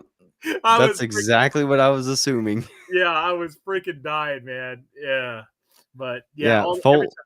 Sorry, go ahead. fold a gap. This guy Gary answered it for me. Fold a gap. That was the area around Frankfurt. Yeah, as soon as you were talking about the fishiness of where his weapon was pointed, I'm like, yeah, it's a chick. Because we do the same thing too. We just usually don't point our weapons over there. We're like getting out our spotting scopes or something. So somebody's asking if I'm going to the Grunt Proof survival games. The answer to that is maybe. I'm still currently serving in the Marine Corps Reserve, so there's a lot of unknown because it's happening in November. Well, the new fiscal year starts in October, so I don't even have like a training schedule yet on what the hell we're doing during that time. And there's some other things going on with me and my Marine Corps career that will affect that. So the answer to that question is maybe. Met TC dependent. So, yeah, we're prepared. We got plenty of PBR to offer him, and whatever else, some crayons. I don't know. But back to Baltops. Yeah, dude, the polls were just fantastic. We did some amphibious. They put on this big show for all these like NATO generals and stuff and reporters. So it was like us hitting the beach and the Polish were defending it. But there's like smoke and fireworks going off, and like we hit the beach and like no shit, a B-1 bomber comes like flying like just over the tree line. It was that low, like. It was like, holy shit. And then like a little bit later, there were some B-52s flying over. Like, it was a dog and pony show for sure.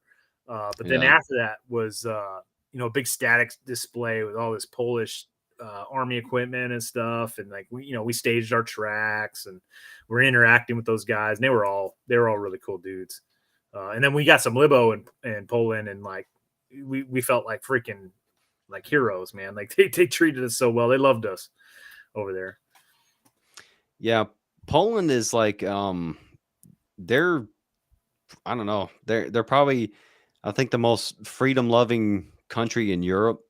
Especially right now. Like is CA I got to work with I got to do a lot of provincial work over there. So when we would do training exercises over there, we would use those as an excuse to go talk to like the provincial and district governors. We just meet up and talk to them. And like everyone I talked to, the big thing was, are you guys leaving Germany? And this was before Trump. They're like, are you guys leaving Germany? And when are you coming here? And because they saw the economic impact of military bases. It's like I looked it up a long time ago, but like Ramstein Air Base, just to pay rent to stay there and fly over that airspace, like we pay the Germans an insane amount of money, just like we do in Turkey to have airstrips up there. We pay a lot of money, and then if you consider when all the heavy armored brigades were here with all the tanks and everything, like just to be able to drive on German roads, the like taxes we paid, everything we paid, it's like, and then I don't blame the Germans. Like, there's a lot of asshole Americans over here, but eventually they just were like, yeah, we don't like you guys here. And but the Polish guys, everyone I talked to, like, we want you guys here. And we're like, well, it's kind of like in this treaty that foreign troops can't be stationed in Poland on from any country. They're like, we don't care, we're gonna ratify that. And we're like, okay, you make that happen, we take a shot together. Like, you guys make that happen and we'll come back, because they're like talking to me a lonely E7, like I'm gonna bring American bases over to Poland. I'm like, I'll do my best, like I'll drink the shot with you, take some rakia, but I can't I can't get Obama on the phone and sort this out for you. Yeah, I mean, you talk to those guys, and it's like they are. I mean, I'm talking even back when I was over there on the Baltops. I mean, it's like they were 100% convinced like that Russia is going to invade their country, and that's why they're arming up. Like, they are not arming up to go to Afghanistan or any other like random UN peacekeeping mission or something. Like, they are absolutely arming up to defend themselves against the Russians. Like, and that's part of the reason why they love us so much, because it's like for us or for them, it's we're their big brother, to help them out if the bear decides to creep on over. So, I Well, mean, they still remember. I was in Latvia like I think 2 years ago on one of these Suvalki Gap training missions, and I was talking to a Latvian army major who was telling me about just the early 90s. The wall fell in 89 or 90, something like that. But they were like Latvia and those countries, they were still heavily block countries, past that. And he was telling me some pretty bad, like messed up stories. And this was like early 90s. And I'm thinking about, I was born in 83. So I'm like, wow, this is like my childhood, where I'm a cushy American playing Super Nintendo. And he's telling me about what they're dealing with, like face the wolves in the woods or the freaking Russian guys, the drunk soldiers that are going to freaking rape your wives or whatever. And it's like, this was like early 90s, this is shit Americans we put like way back in the past. And it's like all these people, it seems like the old bloc countries, they're like the most like, I don't want to say like American, but just like pro freedom, anti like, communist style shit, just pro freedom guys. Cause I've been to Bulgaria too, and like all in areas of Georgia, and they're just like, it seems like the more Eastern bloc they are, like the more pro freedom they are, because it was not that long ago. It's like for Americans and like the West, like Western Europe, they, my wife's grandma, she just died, I think 2 years ago. And she was the only person we knew that could tell us stories about World War II. Everybody since her, it's the history's forgotten, so she would tell us about Hitler times and running from the French coming in this direction and the Americans coming in this direction. Like the village I'm in eventually was occupied by Americans, which is cool as shit to live here, see the pictures of Americans here. But she could tell me stories about that, but now that she's gone, like my generation of the Germans, like there's some really cool ones, but a lot of them, it's like, I just want to ask them, like, do they teach you guys history? Because they teach them, oh, Nazis were bad, Germans were bad, but they don't seem to teach them like how all that happens and, everything leading up to it. It's kind of freaky, but again, like over in Eastern Europe, they've witnessed it just a decade or two ago. So they're like, this shit ain't happening here. It's like, look at Ukraine. They're very pro Second Amendment now. It's a pretty good idea. You know, Because what is your European government gonna do about Russian invaders? They're not gonna do shit. It's up to the people. The farmers are over there fighting this war right now. You know, oh yeah, I mean, think about this 40-mile long Russian convoy that we keep hearing about.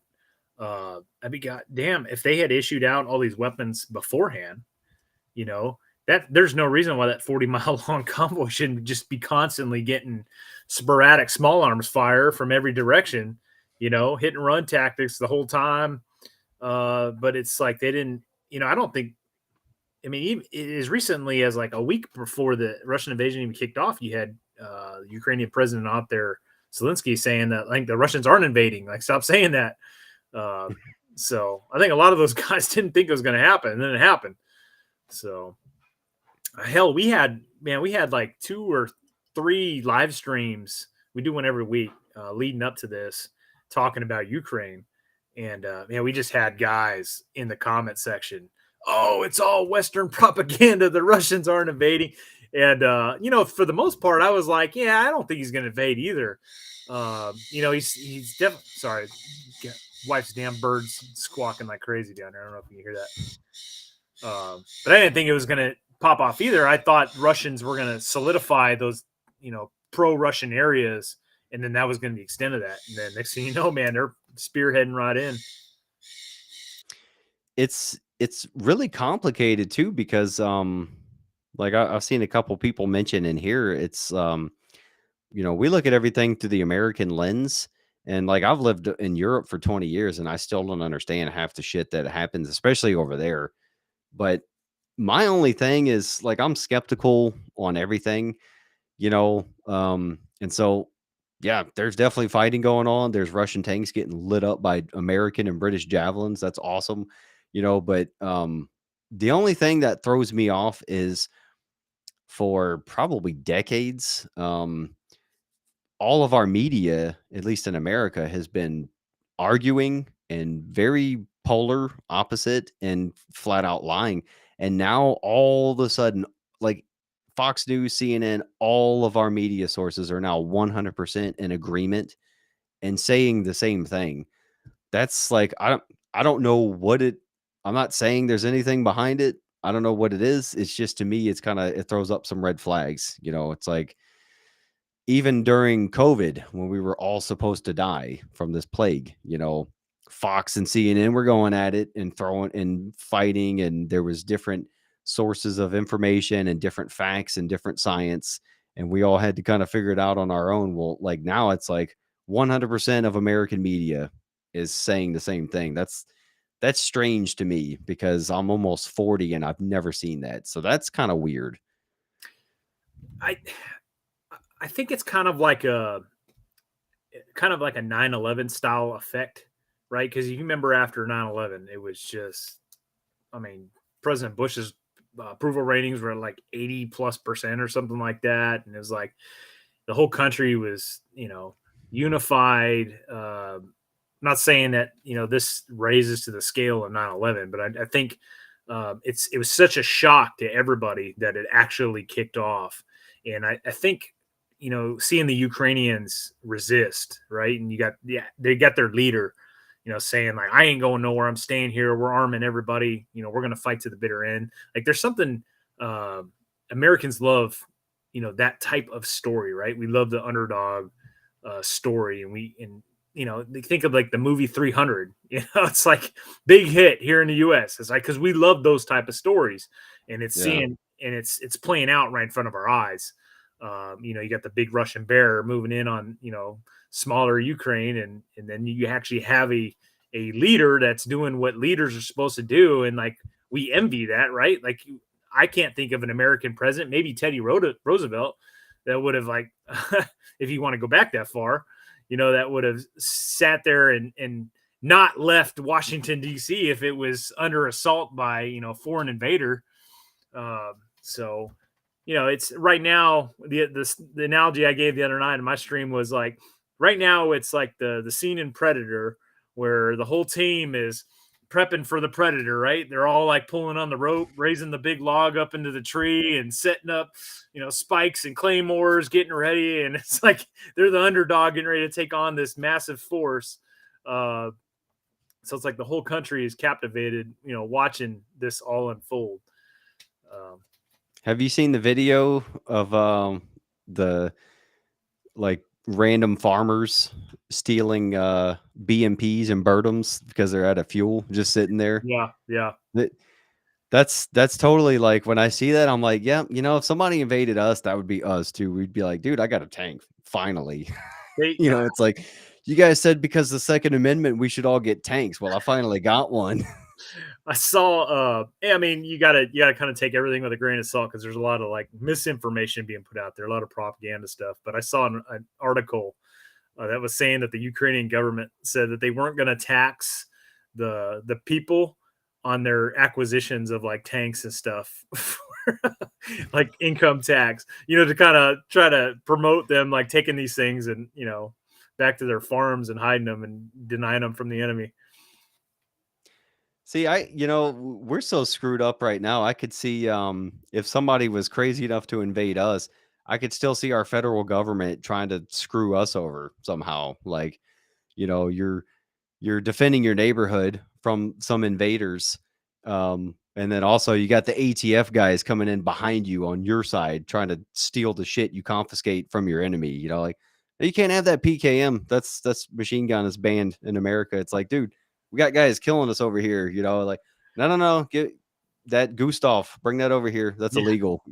It's like, Yeah. so it's cool to see like peasants and farmers like I don't know, like we would study some of the old advanced guard like Russian stuff my whole time over here because it was always like a possible threat, and we would usually just be like, yeah, well, it's gonna have to be everybody comes, like the bear went over the mountain, just they all come, or a nuclear assault, or it's um they're still kind of broke and they're not that up to date with technology and stuff, so it's like, or it'll be like them trying to take Afghanistan, or us later on trying to take Afghanistan, just dealing with mountain people insurgents. And it's like it's kind of cool to watch that play out again. You got all these like drunken Ukrainians, like I guarantee you they're all drinking rakia before they're out there fighting, and they're just lighting these guys up, like, because like, I don't know the whole story, but the videos I've seen, it's like, yeah, they look like very comfortable dudes in tanks like us rolling through the streets of Iraq and Afghanistan, like we're on top of the world, and some farmer in flip-flops just shoots one missile and lights you up, and ruins your day. It's like, but it's not just like insurgents in like those countries. Like these are like European, like advanced, people with internet and everything. And it's like, I don't know if you saw it, but they were also like changing all their signs around, and one of the signs was like, it was like this way, like fuck you, this way, fuck you even more, and this way, fuck you, like whatever. And it's just cool. It's fun. It's hilarious to see a modern war play out in modern kids' times, because it's like our humor, like the dark humor, like imagine if somebody invaded America. That's what it would be like. We would be doing more memes than we would be fighting, because all the hilarity of it. Yeah, some of the videos. We're actually going to talk about this in our live stream on either Monday or Tuesday, whenever we do it. But yeah, the modern. This is like the first real modern near peer war that we've seen in at least probably two decades. Maybe OIF one that I can think of. I mean, we're seeing everything. Like air to air. Contested airspace. You're seeing the use of UAVs on both sides. You're seeing electronic countermeasures. You're seeing anti-tank, missiles, armored assets, infantry, like the whole gamut. I mean, it's nuts watching this unfold, and it's really opening a lot of eyes, I think. I mean, one, the Russians, I almost said Soviets. I mean, they practically are now. But the Russians are learning some hard lessons, and we're watching like, man, they're not as capable as we thought they were, you know? So, Yeah, I mean, look at us, like going into Iraq and Afghanistan, like it was kind of like Vietnam on a tactical level. We would stomp opposition, but strategic and above. We failed big time because of the information operations. We lost those parts of the war, and just we got to try to be the good guys, and we can't fight like them. But yeah, it's with like the EFPs and those crazy IEDs in Ramadi. We had the biggest, baddest tanks and everything, and just one of these bombs would kill half the crew and destroy the vehicle totally. And then the MRAPs were a big thing, and a $500,000 vehicle gone in one blast. And it's like that was humbling too for us. So it's like before I went to Afghanistan, I read The Bear Went Over the Mountain. That's their side of going into Afghanistan. And then there's also a Mujahideen side. I think it's called The Other Side of the Mountain. And it's like all these Mujahideen commanders, like their memoirs from them lighting up the Russians and stuff. And we read those books before going in, and we were laughing about it. Like, yeah, they're talking about ambushing these silly Russians and their technology and everything. And then we get on the ground in Afghanistan, and we kept joking about it. We're like, yeah, we're the bear. We're walking around in our bomb suits, like all the gear on, like to talk to people and trying to shake hands with gloves on and just all the silliness. And then I would go out, I would just hop in a pickup truck with local guys with like a pistol and just hide from the base because we had a bigger target on our backs in our giant spaceship MRAPs and machine guns and these big convoys than I did hopping in a civilian truck with a bearded dude, but I would get threatened with like UCMJ for doing that, and it's like, well, I had a meeting to go to. You guys didn't want to go out because the blimp was down, and we would have gotten blown up if we had 4 vehicles roll out with all these guys. And it's like, I just hopped into a truck and went over there. You know what I mean? It's like, yeah. it's so, yeah. I mean, we got to see that on our side. And so watching the Russians deal with it again, it's like, yeah, well, Yeah. I actually read that same book. I got it sitting over here on my bookshelf. It's a great book. But yeah, I did the same thing. I read that book before I went to Afghanistan myself. But it's a good read. Yeah, you're absolutely right, man. I actually interviewed his retired major, Fred Galvin, and he was in charge of a MARSOC unit back when they like first stood up MARSOC. And what happened is his guys got hit with an ambush, like a complex ambush from multiple sides, and they fought through it. They killed multiple enemy. They fought through the ambush and pushed out of the kill zone and everything else. And then the Taliban came in and spread all these like fake rumors about like drunk Marines went into houses and murdered civilians and all that stuff. And then he told me before they even got back to their fob, like that story of drunk Marines going into houses murdering civilians was playing on like the BBC. And the regional commander there at the time like took this as gospel, like the enemy saying that Marine, like how even plausible is that? You know what I'm saying? Drunk Marines went into houses and murdered a bunch of civilians, like 70 something civilians. Like, come on, does that even sound remotely true to you at all? But yet the regional commander there launched this big investigation and they kicked those MARSOC guys out of country before they even finished the investigation. And then it was like this big cover up. And these guys, like 7 of these MARSOC guys, got subject to a special court of inquiry. And then at the end of it, it was like they were exonerated, but they just all they did was say that these Marines acted in accordance to their standard SOPs or something like that. They didn't say like not guilty or exonerate them, and it was just so hush hush. And none of the commanders that were responsible for kicking them out of theater and blackmailing these or blacklisting all these guys ever apologize or ever said they were wrong. And it's just a big freaking bull crap. Believe the enemy and but totally undercut our guys, right? But same thing. Yeah, that's one of the first things we learned is in civil affairs is you got to be first with the truth. And that's on our psyops, our miso guys, and then it's on our higher level guys. That's why I was mentioning like the strategic level, like tactical level, platoon and company and below. Like I think the American military is like the best. We're like actually going out there and fucking up bad guys. Like I think we crush everybody, and it still goes back to the World War I, World War II tradition of like lower level leadership. Just the mission, the end game we want, go out there and execute. You don't need to know all the regulations, all this shit. Just go out there and accomplish the mission.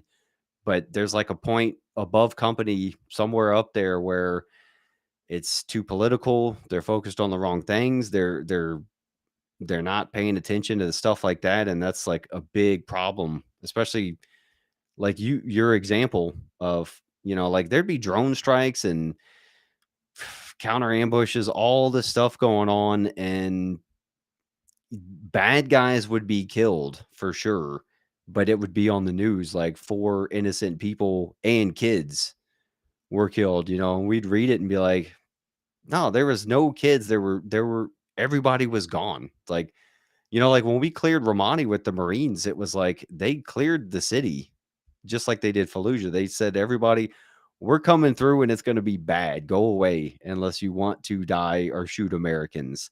And so it was like, yeah, you run into civilians every now and then, but it's like for the most part, it's like people shooting at us, and it's like you blow up a house where like every single window has a muzzle flash in it, you know, and it's pinning guys down. And then you see on the news later on, like, hey, that's that house we blew up. It's like Americans murdered a whole family. And it's like, did the news edit out the muzzle flashes, because they have the same shot we saw. Right. Yeah, and I mean, we kind of seeing that same thing going on with Russia right now. So it's like, obviously, I'm on the side of the Ukrainians, but I mean, just the news stories coming out of there are like, Russians are murdering, and obviously there's going to be civilian casualties. But I think about when I was in the Iraq 2003 invasion, dude, there were so many civilians killed during that invasion. I mean, it's unfortunate, but it's just a product of war. Were we rolling in there with the intent of killing civilians? No, absolutely not. But oh my God, there were so many civilian casualties. So I know, at least I'm thinking, based on what I'm seeing, there's definitely a lot of restraint on the Russians to minimize civilian casualties. Because I mean, if it was total war and they were rolling in, there would just be bodies lined up everywhere. But we're seeing videos of Russian armor rolling through towns untouched, civilians walking about and vehicles driving around and stuff like that. So, I mean, it would appear that they're not actively trying to target civilians, but of course, there's going to be civilian casualties in war. But all you see on the media is, you would think that the Russians are literally scorching earth and murdering everybody, which isn't the case. Yeah, well, they got to be smart enough to know that all the media is against them, and so whether Putin thinks he's right or not, I'm sure he knows that they have to be careful. Like you can't just go in there destroying like leveling cities, because it's not like the World War II days where you can get away with that and like massacring people in fields. It's like everybody's got a phone. So if you even run into a freaking vehicle in your tank, like we would do, push a Did you vehicle out of the way, like it's bad, did you see that video? I saw one where Ukrainian guys had to drive over some of their own vehicles because the people were blocking the road, but I didn't see Russians destroying There any. there's a vehicle. It's presumably Russian. I don't know for sure, but at least that's what the title is. But there's one video where there's like an APC come down the road and there's a car going the opposite direction, and it legitimately turns direction just to run over this vehicle. And then there's a dude trapped inside, and then like the next video is like these people trying to rescue this old man in this car, but like there's no second guessing it. Like this tank, this APC absolutely changed direction to run over this car. Yeah, I mean, it happens. I knew plenty of 19-year-old soldiers that should not have been driving Bradleys. They would crash into stuff at Ramadi, and we're just like, dude, that's gonna cost so much more money and make us look so much worse. But I have to say, yeah, even the worst Western people, like when it's kind of, I was thinking about it when all this police stuff was going on in America, like the American military and most of the Western military is like, we're so freaking constrained, even in war. It's like I would see, some of the instances where cops were wrong. Like I definitely support law enforcement and all that, but there were some cases you'd see where it's like, dude, that was fucked up. And looking at it as a soldier, it's like, man, we had more restraint in a combat zone as 19-year-old kids, where we definitely could have killed people who were trying to kill us, but we just detained them and did not kick their ass or shoot them. And it's like, so seeing stuff like this happen on TV, and it's like I'm talking to like my German friends, and just seeing how other people view it. It's interesting, because I'm like, well, like I said, everybody has a cell phone. It's like, what are they gonna do? Nuke freaking major European cities, like, or just start blasting them all with their own J dams? Like, if they do, the whole world will go after them. I don't, NATO's building up. America's, we are kind of beefing up some stuff just as backup, but it's like, um, I don't. It's just like the Cold War. No, I don't think anybody wants a full scale friggin' world war. Because it's like, I'm not worried about what Russia or America will do with nukes, because I don't think any of us want to kill each other off or make Europe totally useless if it's all radiated. But who else is allied with whom, and what are they going to do? Like China is Taiwan is stressing out right now. If something goes on down there, who is going to be on China's side, and who's China going to back? Um, who's going to back them? It's like we don't know what other nation states or like belligerents states will join in eventually. And it's like, yeah, again, I don't see us and Russia nuking each other, but who else is going to come in later on? Who will have access to stuff? It's like, that's kind of what we're worried about.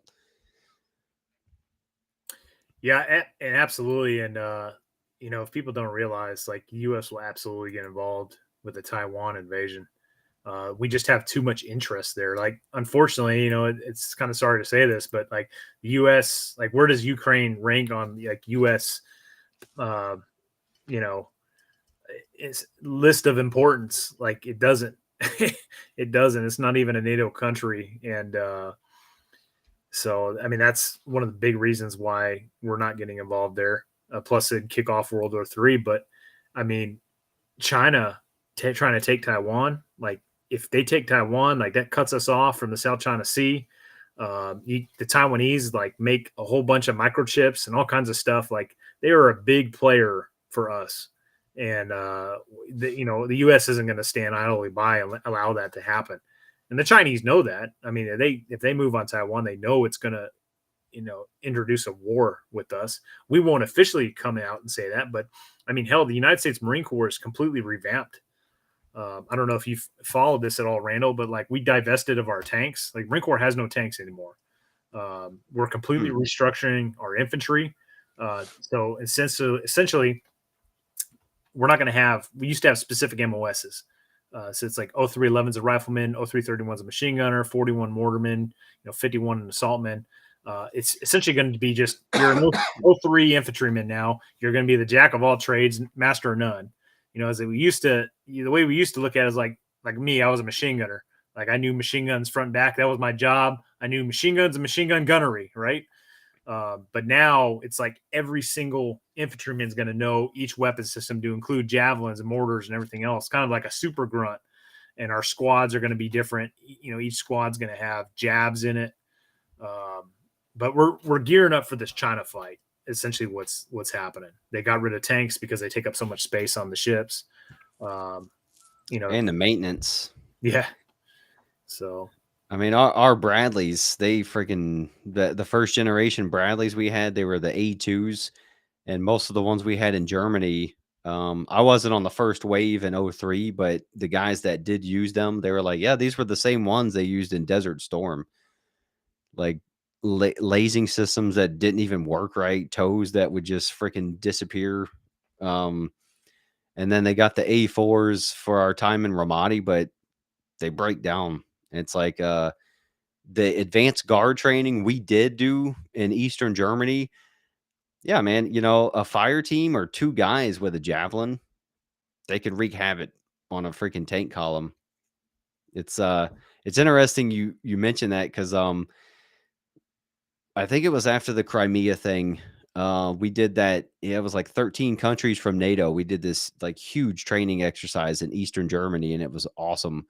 And it was force on force. So we had the American OPFOR, they played, the Russians sweeping through and kicking everybody's ass. And then it was like the 13 NATO countries, and I think we had like 10 or 11,000 soldiers on the NATO side. It was like a legit serious operation.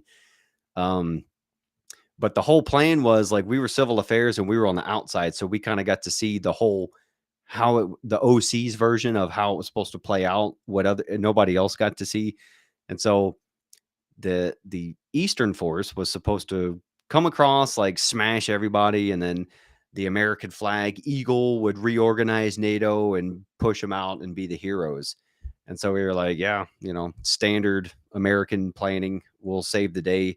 But the thing was, the advanced guard tank column, which was the equivalent of like an American tank division, they didn't even get halfway through the AO because one Austrian airborne infantry company, one infantry company up in the mountains stopped an entire tank division halfway through the AO because they had TRP set up with mortars and artillery and air support, close air support, and they had a bunch of javelins and AT4s. I mean, this is all laser, simulated stuff, but they were set up there in ambush and they were rogue going against the scheduled games, and they stopped, they halted the entire advance heading west. And we were with our OC, so we heard all this going on. And he's like, "Yeah, these Austrian guys you guys were talking to yesterday, they won the war. Like the bad guys aren't even making it through." And we're like, "Yeah, those Austrians, man. Like you don't fuck with the Austrians." So they actually, the point is, this was a tank column coming through, and it was the OPFOR guys had M1s, so they were legit ready to kill us all.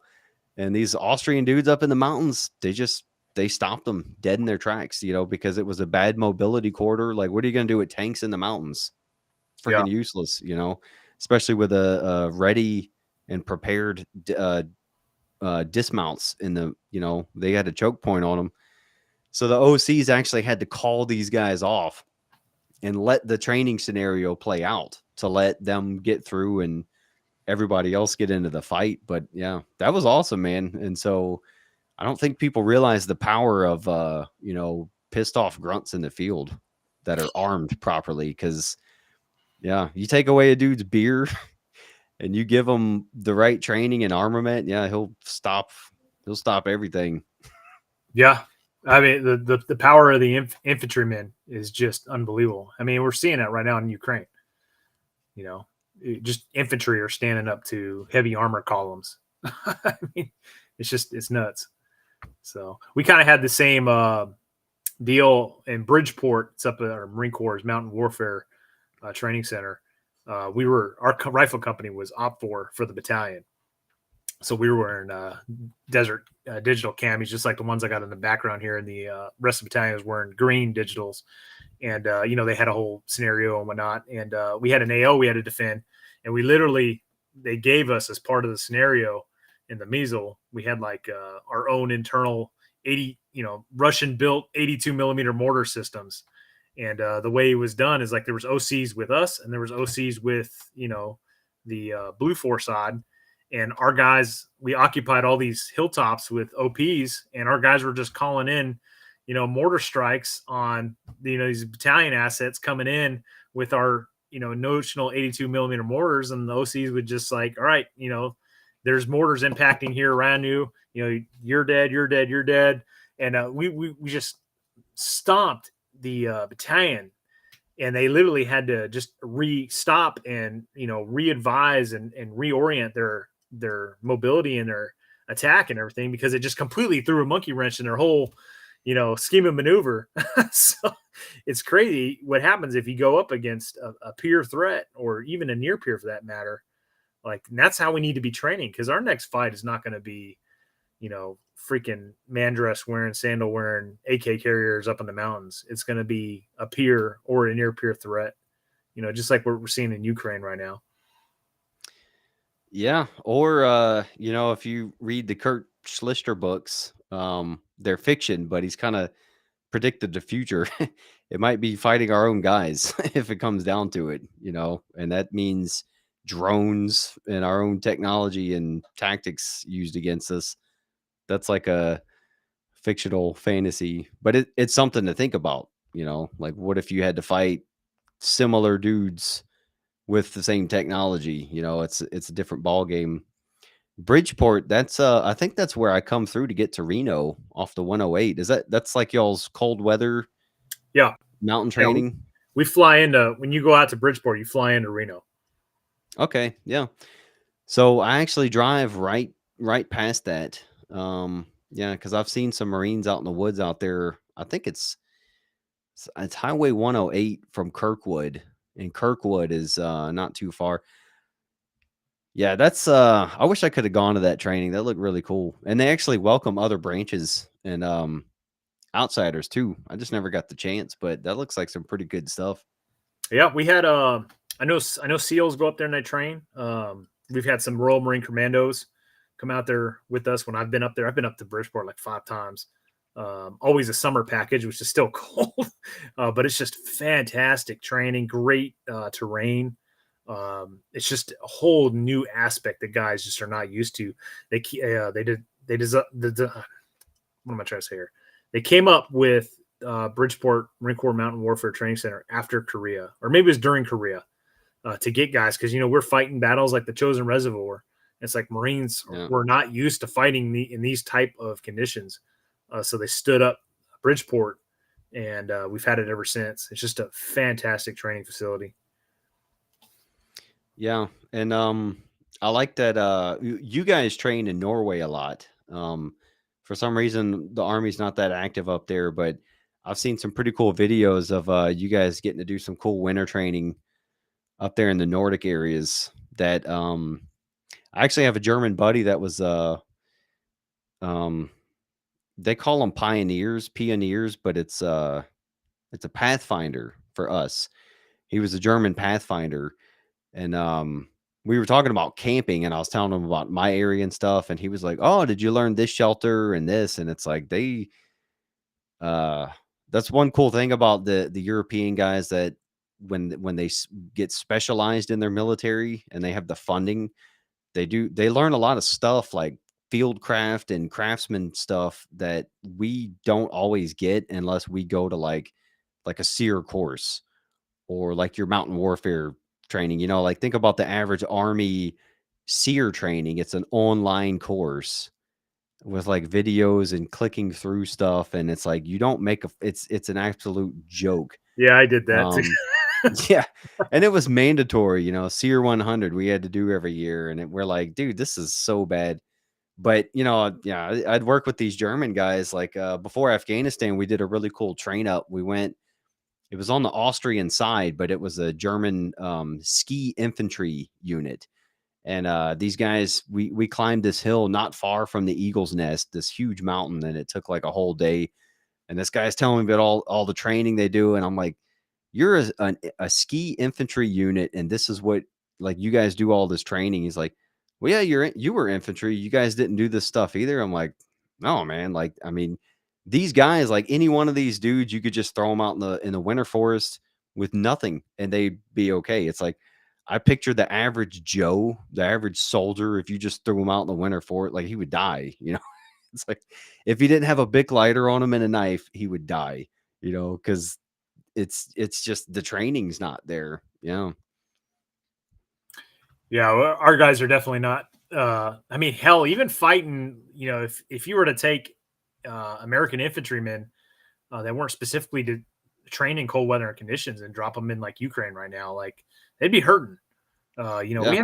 We don't typically fight. I know the Army you guys train for it a lot more.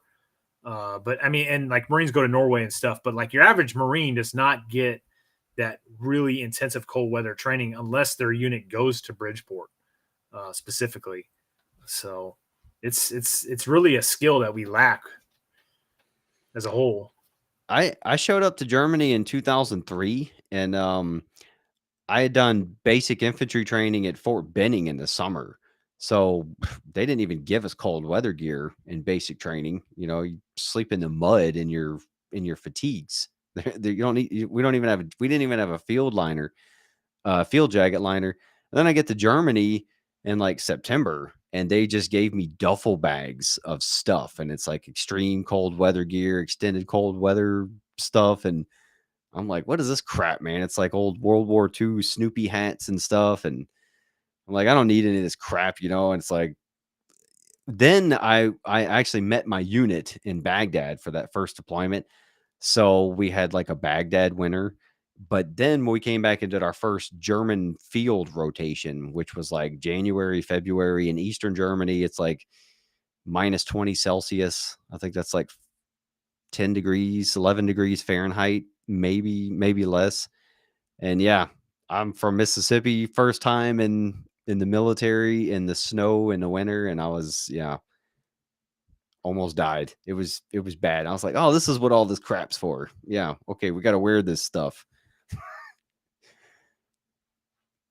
But yeah, that was my first break into like winter training and how it's a whole other ball game. And it's like another thing, we got really comfortable with this fob warfare stuff. Like you go out do your mission and you come back, you get hot chow, you get a bunk, you have like a home base. Um, like I think it was around that Crimea time we started doing the advanced guard training and linear warfare training. And it was funny to watch company commanders and battalion commanders. They would all make the crucial mistake of considering everything to be a fob. So we would be out in the field and you have possible enemy like that way.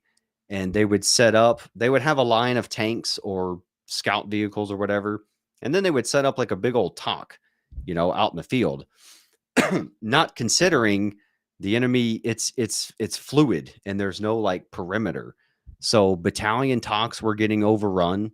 Battalion commanders were getting captured and killed, and the OCs were just like, "Yeah, you guys ain't on a fob anymore. Like the battlefield is fluid the entire time. There's no coming back for rest and refit." And so it was interesting to watch that. People learn those lessons the hard way. And we were actually involved. We were with the Georgians, supporting them, and it was a battalion level talk. And so a lot of the people smartened up and they were like, all right, at least the company commanders and below, they were like, we don't need a talk and clipboards and camo nets and all this bullshit like to be set up for PowerPoint. They're like, we're in war. We'll just do a roving talk in our truck. That's all we got is we'll just be in our truck. And that worked out. But anyway, we were with the Georgians and they set up like a battalion talk. They had their tanks out and they had kind of a perimeter.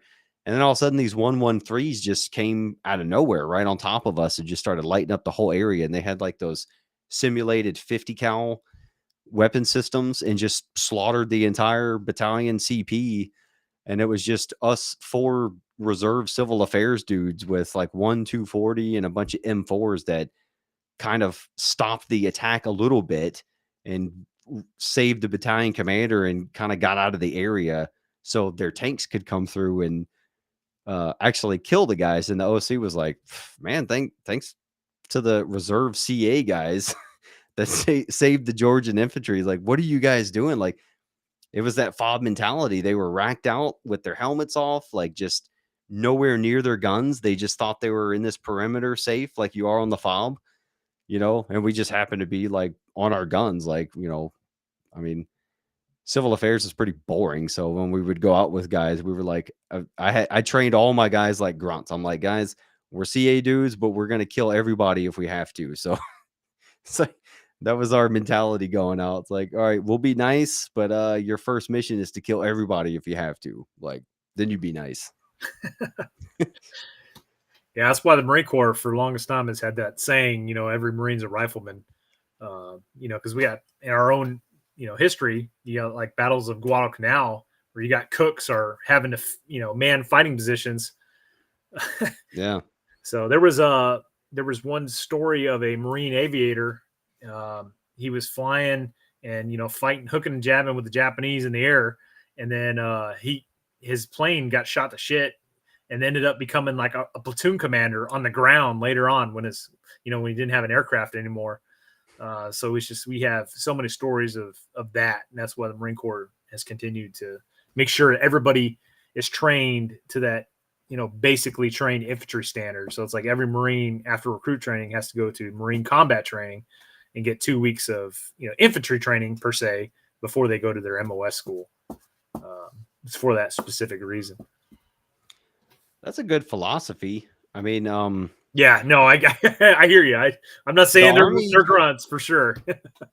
Yeah, I mean, the Army, they kind of try to push that off as everybody, you're a rifleman first, but it's bullshit. Like when you get up to like E6 and above, if you're in the infantry world, they force you into staff positions to get to see the other side of it.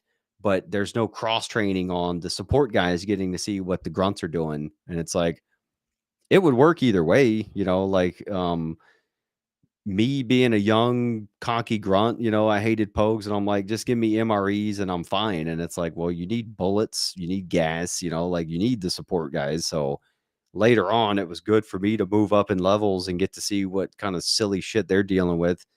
But we never got to see them come down to our level and like get in the mud with us. It's like, well, you grunts are breaking all your vehicles. And it's like, well, come see what terrain we're driving through. Like these things are pieces of shit and we're traversing this terrain. It's like, that's why we're destroying them. It's like on Ramadi, we just kept getting blown up. Like Yeah. every vehicle we had was blown up at least once, and our mechanics, we had like 2 mechanics for our company.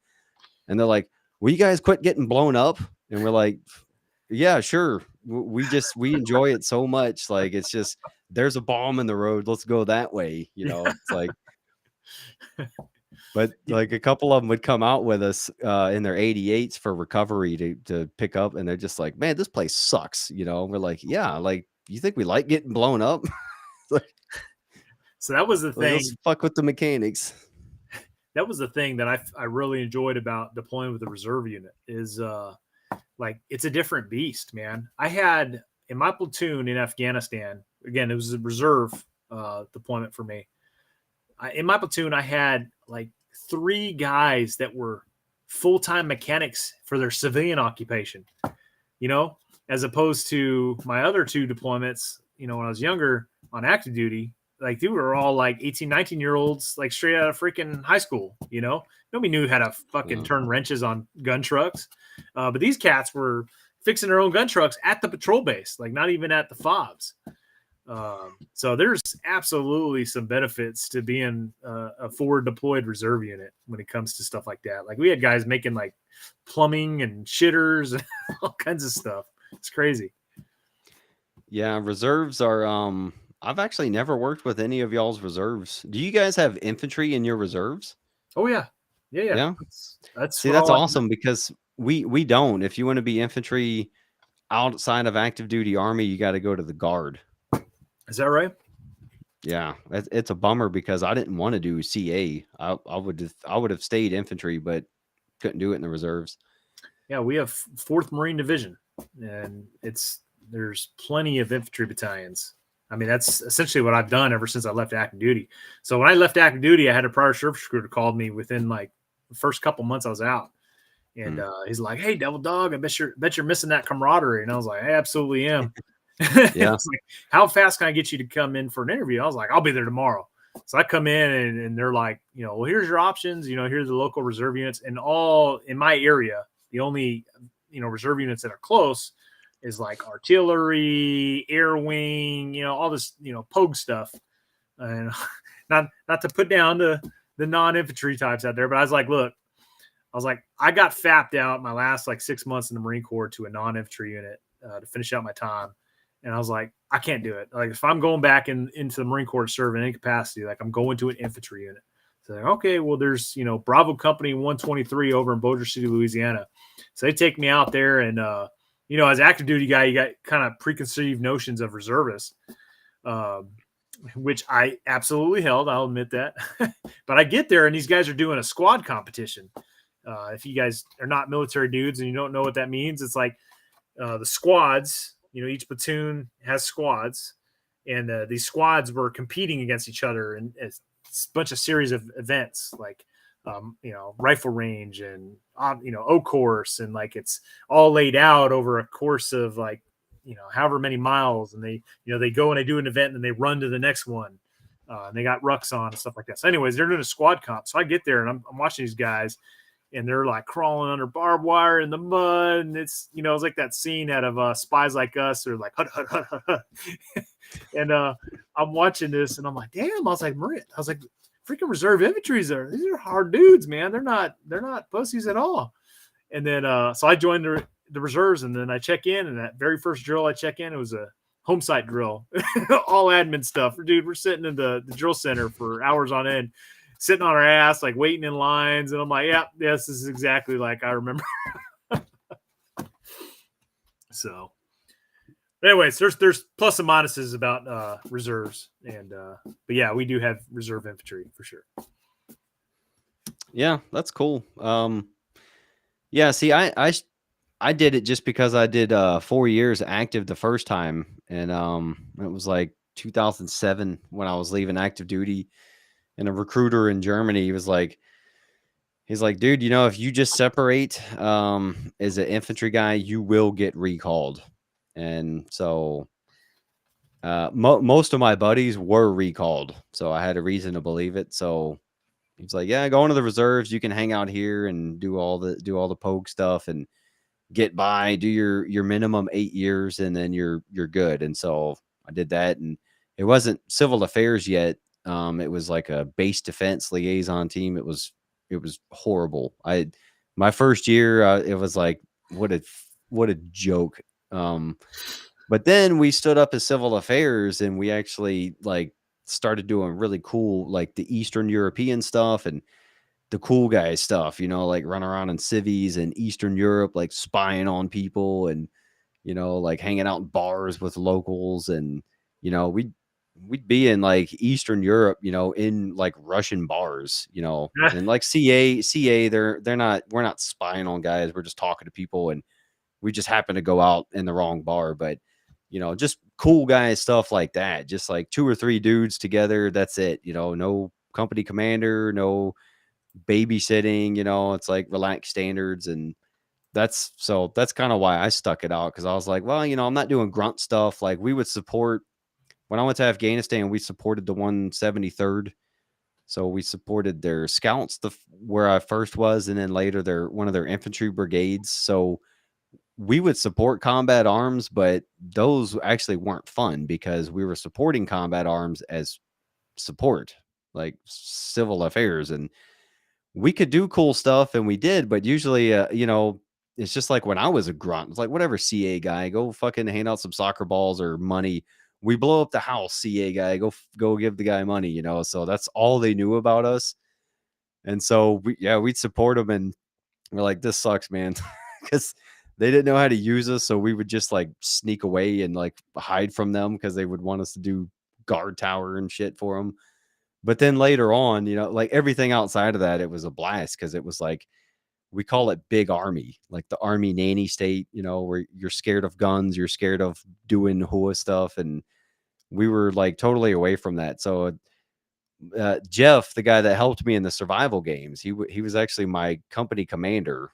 And he was my team chief in the CA world, and that's what's cool about the reserves. You could stay in the same unit with the same guys the whole time. So me and him worked together for like 12 years. So he'd be like, hey, Randall, I'm going to Bulgaria. You want to go with me? And I'm like, what are you going for? He's like, I don't know.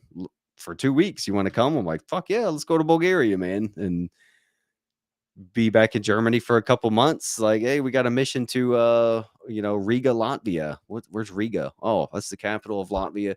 Party town. Cool. Let's go. It's like 50-50 Army stuff and reports and work, and then the rest of it's like, you know, traveling on the taxpayer dimes. Yeah, yeah. I have no regrets about going in the reserves. I mean, it's just been fantastic. I've actually got a couple pictures I've been saving while you've been talking. Like this is when I was training with the Polish here.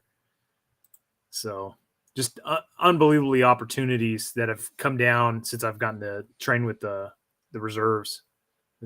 So I encourage anybody, man, to if you're not going to go in active duty, go in the reserves, or go active duty and then go in the reserves. Like the reserves have a lot of opportunity. What year was that? That picture? I'd have to look. It probably 2016. Okay. Yeah, see, well, that was your older digital pattern, right? Your camo pattern?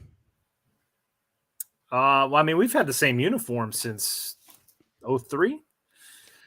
Well, I mean, that was your original woodland camo, digital camo, right? The newer one you guys came up with in like 2003 or 2004? Yeah, same one. Okay. We still use that. See, man, the Army was trying to copy that because it looks good and works and is better. And then they went to the UCP crap. Yeah, see? All the Army had to do was copy the same uniform and add the shoulder freaking pockets because we could keep our cigarettes dry in there. Yeah, those side pockets are money. Yeah, and it's like I think we all stole it from the Ranger SEAL Delta guys because they would rip off their chest pockets from their BDUs and then get them sewn on their arms, because they were allowed to alter their uniforms. Yeah, so we're doing this Mac VSOG thing, and those guys, man, I don't know if they were the first ones, but yeah, they would take their pockets and put them on their sleeves, with the old jungle fatigues, and that's what they rolled with, so like, you can just see how all this stuff like has just evolved over time. Yeah, we got our UCPs before Ramadi, and I actually did a review video on it because I was like, we thought we were being trolled. Like, we were like, there's no way this is a serious uniform they're going to put on us. And I get the point of the pattern. I could see where the pattern works in some cases besides a couch, but it was the quality that was really the problem. Nobody field tested it because everybody was like, all the sergeant majors were happy about the little pin holder in the sleeve, and we're like, we never had that problem. We had a pin holder right here. So they were happy about that, and then the Velcro patches and all that. But it's like after a month in the field, the zippers would fall off, and the Velcro would fail everywhere, and then the crotch seemed to rip out faster than with our DCUs, our first desert uniform. And so it's funny, like I was so bored, I'd actually, one of my earlier grunt proof videos, I was like, everybody hates the ACUs, what we call them. Like, let's talk about that. And so, like a whole bunch of, you could tell the guys who served during that time are commenting on there, like, yeah, whose idea was this? Some retired sergeant major working for a contractor selling it to his buddy up at the Pentagon, pretty much. The funny thing is, some dude got awarded like a meritorious service medal for coming up with this shit too. Yeah, for sure. And then I think I actually looked up the numbers. I can't remember if it was 5 million or 5 billion. One of those big numbers we spent, not just on the uniforms, but like they changed everything, which didn't make sense. Like the Alice Ruck was awesome. Like I still use mine. Yeah. And I still think it works better with a plate carrier and an IBA. It fits me better than the newer stuff does. So they did like an ACU or a UCP ruck. They changed the poncho liner, the whoopee. They made that UCP. So everything was that pattern. And we're just like, we'd be in the field with it. And I was still using, if I could use my OD green Alice stuff, I was using it. So I had a green poncho liner. My rain gear was still the green stuff. My ruck was the Alice ruck. If I could get away with it, I used the old stuff. And then I would see soldiers setting up a UCP tarp shelter in woodland environment, and you just see like 20 of these tarps, and it's like, dude, if we fight a real enemy, we're all toast because you got this gray freaking whatever that shit is, like looks like aluminum foil over there is your shelter. It doesn't blend into anything, you know. And then like, yeah, all the gear, pouches and everything had to be ACU color. And it's like, I was like, whoever designed this uniform and rolled it out, they worked for like Barbie, and they're accessorizing because it's like we need ACU everything, you know. It's like some stuff should be green, you know. It's like I was waiting on us to paint our trucks UCP color to make it all uniform, you know. Like we'll have ACU weapons and Yeah, I mean that's 100% what the approach they took. Marine Corps kind of did that with our just common gear. So like our flax, our packs, our boots, like that's all coyote, right? Which is a valid neutral color. Like if you had to have one color to go with, multiple environments, I guess that's probably the number one contender. But you know, I don't know. I've had mixed feelings about having like a solid color, but yeah, it's better in UCP. yeah, well, I've seen a lot of your videos where you're talking about camouflage and stuff, and it's like, you could take backpacking clothing and you could actually fit into the right environment if you put the work into it. But it's Yeah, like if you start off with a pattern that stands out, it just makes it harder. It's like, right. it's like if you started off with the shirt you're wearing, it's like, okay, go out in the woods and field craft. You're gonna have a tougher time, than I would starting off with black. It's like starting off with the UCPs. The guys in Vietnam, they just had OD green stuff. It's like they Well, figured so it out. the funny thing is the OD stuff is actually not bad at all. And the reason I know this is because, I don't know how familiar you are with the One Shepherd Leadership Institute, but I started going to that about, I don't know, 4 years ago or so. And you do force on force training there with Miles gear. And you're required to have two different uniforms. One's a woodland and the other one's a straight olive, green uniform. And, going up against both of those different patterns, I've even had, multicam out there, but actually seeing the enemy in those uniforms, the OD uniform ain't bad, especially after like a couple days out there and it's dirty and, mud Yeah. smeared on it. It blends in pretty damn well. And that's in the spring, in the winter. I mean, it actually does fairly decent. So Yeah, my friends up there in Northern California pickle me because I usually wear the same clothes all the time, and they'll say like, "You're starting to look like the environment," because after a while, everything with between the dust and just getting like what we call the gilly wash, just getting the environment on you, doesn't matter what I'm wearing. Stuff I'll just blend in, yeah. Sorry if you guys see like random comments pop up. That's because I'm trying to like block those people. But the comments are moving so fast that I accidentally hit the like highlight the comment. So pin the sex yeah. chat guys. I think some sort of Russian or Chinese bot like trying to infiltrate the stream. So Yeah, they picked up on our conversation. Like, what are they saying about us? here's a photo Like, for you, man. This one we stopped in Kiel, Germany. So yeah. they had some good looking officers over there. Yeah, their police are really cool. We just had like right down the road from me, I think last month we had a police team ambushed and killed. Is that right? Or at least the woman died. I don't know. I never heard what happened to the guy, but that was really crazy for this area because there's some weird stuff that happens in Germany every now and then, but they don't have anywhere near like the violence we have, like just shocking stuff. So it was, yeah, it was pretty crazy. It was it was Saarland is the state I'm in, and it's like I think we had some guy shot up a shisha lounge a year or two ago and maybe killed a person or two, but actually ambushing cops, that was yeah, that's something you don't hear about here. So that was crazy. And then it turns out like I never got the follow up, but it was basically poachers.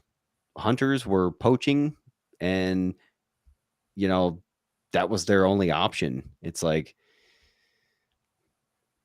that's crazy, man. So that's your only option to not get poaching, is to kill police, because you're going to jail forever here. It's like in the States, they'd shoot them, they'd hunt them down and kill them. But you ain't ever getting out. That's pretty crazy. That's nuts.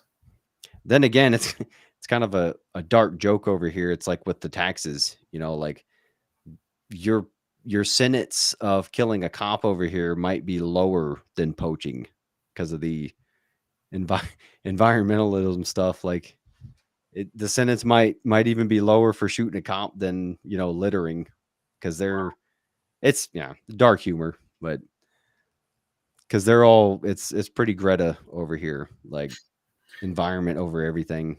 I get in trouble all the time for not separating the trash properly and stuff, and I'm like, there's a war going on, a day's drive from us. Like, I don't think they're recycling their freaking shells over there, so let me put my coffee grounds in the trash can. It's gonna be okay.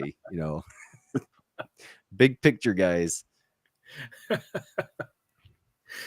That reminds me of when you go up to Bridgeport, you can't have the MRE heaters, or at least they had to be separate. I can't remember what it was, but God forbid, like an MRE heater ends up in like the regular trash. Like you're gonna have to have like 20 Marines digging through the garbage freaking for a month, trying to find if there's any more MRE heaters because of one devil dog chucked it away. Yeah, they made the mistake of making me a Bradley driver for a couple months after my first Iraq deployment. I got little to no training, could not maintain the vehicle, and they're pieces of junk. So we're driving around, it's field training, but we're driving around Germany, and like I had major POL leaks the whole time, like fuel, like oil, fuel, friggin' transmission fluid, all of it leaking into the hole. And like one of the mechanics, he's just like, oh, it's gonna build up in the hole. So every now and then when you're driving around, just open a drain plug and it'll drain out. I'm like, drain out where?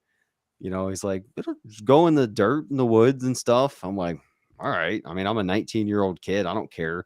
And then later on, I hear about like if you spill a drop of oil in Germany, they'll come dig up like an acre of land to protect it. And I'm like, shit, man, I'm dumping like entire like barrels of POL around here. I'm probably gonna have the Polizei after me after this chat, because they're serious about it. But it's like later on that vehicle caught on fire because there was so much POL in the hole, and something sparked and lit it all up. And it's like they tried to burn me for it, and luckily I was smart and I kept all my whatever the PMCS forms say, like every week, you do maintenance, and I'd say it sucks. This is all broken and leaking and doing all this, and they would just ignore me. So I had all that paperwork in hand at the hearing, because they were all going to pin it on me, just a dumb private. And I was like, with the battalion commander, I'm like, no, sir, I've been telling them this thing's broken all the time, and I'm like a private. There's like sergeants and shit in there, and he's like, all right, get out of here, private, but burnt the whole vehicle down, and because of stupid stuff like that. And it's like, so when you talk about getting rid of tanks, I see why, man, because that's the when that with the first time that vehicle went down, this E5 mechanic was like, he's like, that's a 6-figure final drive, the transmission. And I'm like, not anymore. It's not worth 6 figures. It's a paperweight now, but like $500,000 freaking transmission versus in one vehicle crewed by 3 guys, versus one private in the woods with a javelin, so, or an AT-4. So getting rid of armor is actually like should be a financial responsibility in Congress. I got mixed feelings about it because when I was, I had very good interactions with tanks. So it's like they supported us during the invasion. And then when I was in the battle in the Joff, we ended up getting an Abrams right next to us that was, providing fire. But the reality is these, shoulder fired anti tank missiles like the Javs, man, their capabilities are just amazing. And it's like, if this Javelin missile that costs a fraction of what the tank costs is able to take it out, and the tank's got no, defense to it. It's like, where do you draw the line, man? Where's the benefit slash, cost perspective there? So it's a fine line. I definitely think tanks have a role on the modern battlefield, but you can't argue they definitely are in jeopardy with the technology of these anti-tank missiles that are just fired from regular infantrymen. Yeah, plus the dual purpose, like we would carry the clue out to OPs, the command launch unit. We would carry that out with us all the time because the capabilities of that thing, the night vision, it's like a FLIR freaking thermal. So, you could clearly see a rabbit about 4 clicks away. So having that on an OP was awesome, especially in the farmlands of Ramadi, because we'd have guys trying to sneak up to our OPs all the time, and we'd have the clue sitting there just looking around and Yeah, just see guys creeping up. And so you have the night sight or the sight on this thing, day and night, and you got a freaking missile to launch with it. Plus, it's like, unless we do go into full scale war, what are your tanks really good for besides providing mobile cover? If you got to right. evacuate somebody, because you can't, even like in Ramadi at the height of that battle, destroying a building with a tank, that was like a command decision. That was like, you had to be, we had a couple buildings destroyed, almost on top of us, but that was like serious threats. The tanks weren't just rolling through Ramadi's, driving through them and flattening them all. It's like, so it was really all coax fire and providing cover for us, and then our Brads. I think we basically just used our Brads to like shoot down the road for us, keep people's heads down, and then we would just like creep behind them, hope the guy didn't back up and run us over. Yeah, and I mean it's always been a thing that, like, you don't roll tanks without, infantry dismounts with those tanks, right? Because obviously there's a lot of blind spots in a tank, right? And enemy infantry can sneak up right up on top of that blind spot in that tank and disable it and take it out. Get a Yeah, mobility kill with just simple weapon systems. Um, so it's like, if you can't have the infantry, well, the tanks are pretty severely handicapped. So it's like, I get it. I get why the Marine Corps did it. When you think about, in hindsight of like benefit versus cost and everything else. Um, I, I don't I don't think we're at the point yet where, like, the U.S. military should be looking at divesting, or the Army in particular should be divesting of their tanks. I still think there's a big benefit to it. Hell, oh even yeah. Poland. Soon as Poland, you get, soon as you get rid of something, you'll need it again. right? Yeah, Poland just bought a whole shitload of M1A2 Abrams. I saw on the news the other day. Yeah, and the thing with Ukraine is, we've been giving them stuff like for like 8 years or longer. Yeah, So this is like an extension of Crimea, which is an extension of even deeper Donetsk stuff. And it's like that shit's deep over there, and it's, I don't know. It's really interesting. Like, Zelensky was actually calling for any European citizen that's a combat veteran to come over there. And I saw that and I was like, well, I'm a European resident. My wife's like, Absolutely not." Because it's like a day's drive for me. And one of my buddies, he's not far from me in Germany, and he's the same way. He's like living here, kind of bored, and we're watching on the news. And he was in Ramadi, not in my unit, but at the same time as me. He's like, "Dude, if you want to hop in the car and get over there and at least get a free AK out of it, let me know." And it's like, it's a shame. It's a shame. I'm okay. don't get me wrong, I'm not excited. There's freaking conflict going on, but just the veteran dark humor. It's like, go figure. This happens when we have like families to deal with, because it's like if I was like a single or even just younger guy without kids, yeah, I'd probably be making a road trip right now. Yeah, I know. I hear you. I hear you. And driving in there having no clue. Like, I'm an American, what's up? Like probably on the wrong side of history, but I don't know. I'm gonna get a free AK and get to shoot some javelins. So I'm here to join the Ukrainian Foreign Legion. yeah. Well, Randall, I think I've killed through this whole pot, so I think it's probably a good time to start wrapping it up. Yeah, sure. I've been out of alcohol for a while. So Yeah. But I appreciate yeah, you coming on tonight, man. We definitely got to link up again. Maybe do an interview with Warfighters episode. So definitely. Anytime. Yeah. Thanks for having me on. yeah, brother. So all right, guys. If anybody doesn't have any last questions for Randall here, we're gonna call it quits. So if you can get a question in, get it in quick. Otherwise, we're gonna pop smoke here. We've been going at 2 hours and 30 minutes. A lot longer than I thought it was gonna be, for sure. Yeah. So Getting up to that Rogan status. Yeah, I've noticed you've gotten into the with the podcasting stuff. That's really cool. dude, I'd been following you for a couple years, so it's cool to see you bringing out some veteran stuff yeah, I more appreciate it, man. so. Honestly, the whole reason I got into this, man, is when Afghanistan started to fall. Like, I called up a buddy and I was like, we were talking for like 2 hours. And I was like, you know what, man, we need to stream this shit. Cause I know I'm not the only guy like feeling like this right now. So I started looking into it and I found this restream service, and, it seems to be pretty easy and convenient. And I never thought it was me. I never thought I'd be the kind of guy that does stuff like this, but I actually really enjoy it. So yeah. Yeah, it's entertaining, and I think yeah, it's I kind of started a side thing that's going nowhere yet, but it's like there definitely needs to be more of our stuff out there. It's like we're a tiny percent of the population, but I think the impact, just our experience and stuff, plays on America.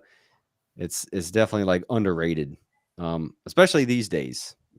Like, I just wish more veterans would see that and get more involved. You Right. can't just, too many people seem to sit back and just, oh, Americans are sissies and they're coddled. And it's like, what are you doing about it? Are you reaching out to your communities and, getting involved? Or are you just complaining about it?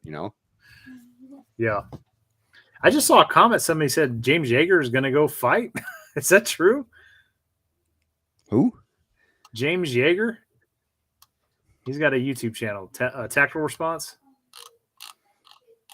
Yeah. I need to follow more people for sure. Yeah. I'm gonna look into that. That sounds interesting if that's true. I know he was having some possible medical issues. So James anyway, Yeager. yeah, he's been on for a while. Anyway, I think we'll wrap it up, guys. Appreciate everybody tuning in today. I hope you guys found this entertaining. And definitely thanks, Randall, for coming on and explaining not only survival games. We ended up talking about like every world issue going on. So, but Yeah. nonetheless, let's call it quits. Randall, if you could just share with everybody where they can find your YouTube channel and your Instagram and all that other stuff, and then we'll call it quits. Yeah, sure. It's just Grunt Proof all across the board. If you get on any platform, search for Grunt Proof, it'll most likely be me popping up.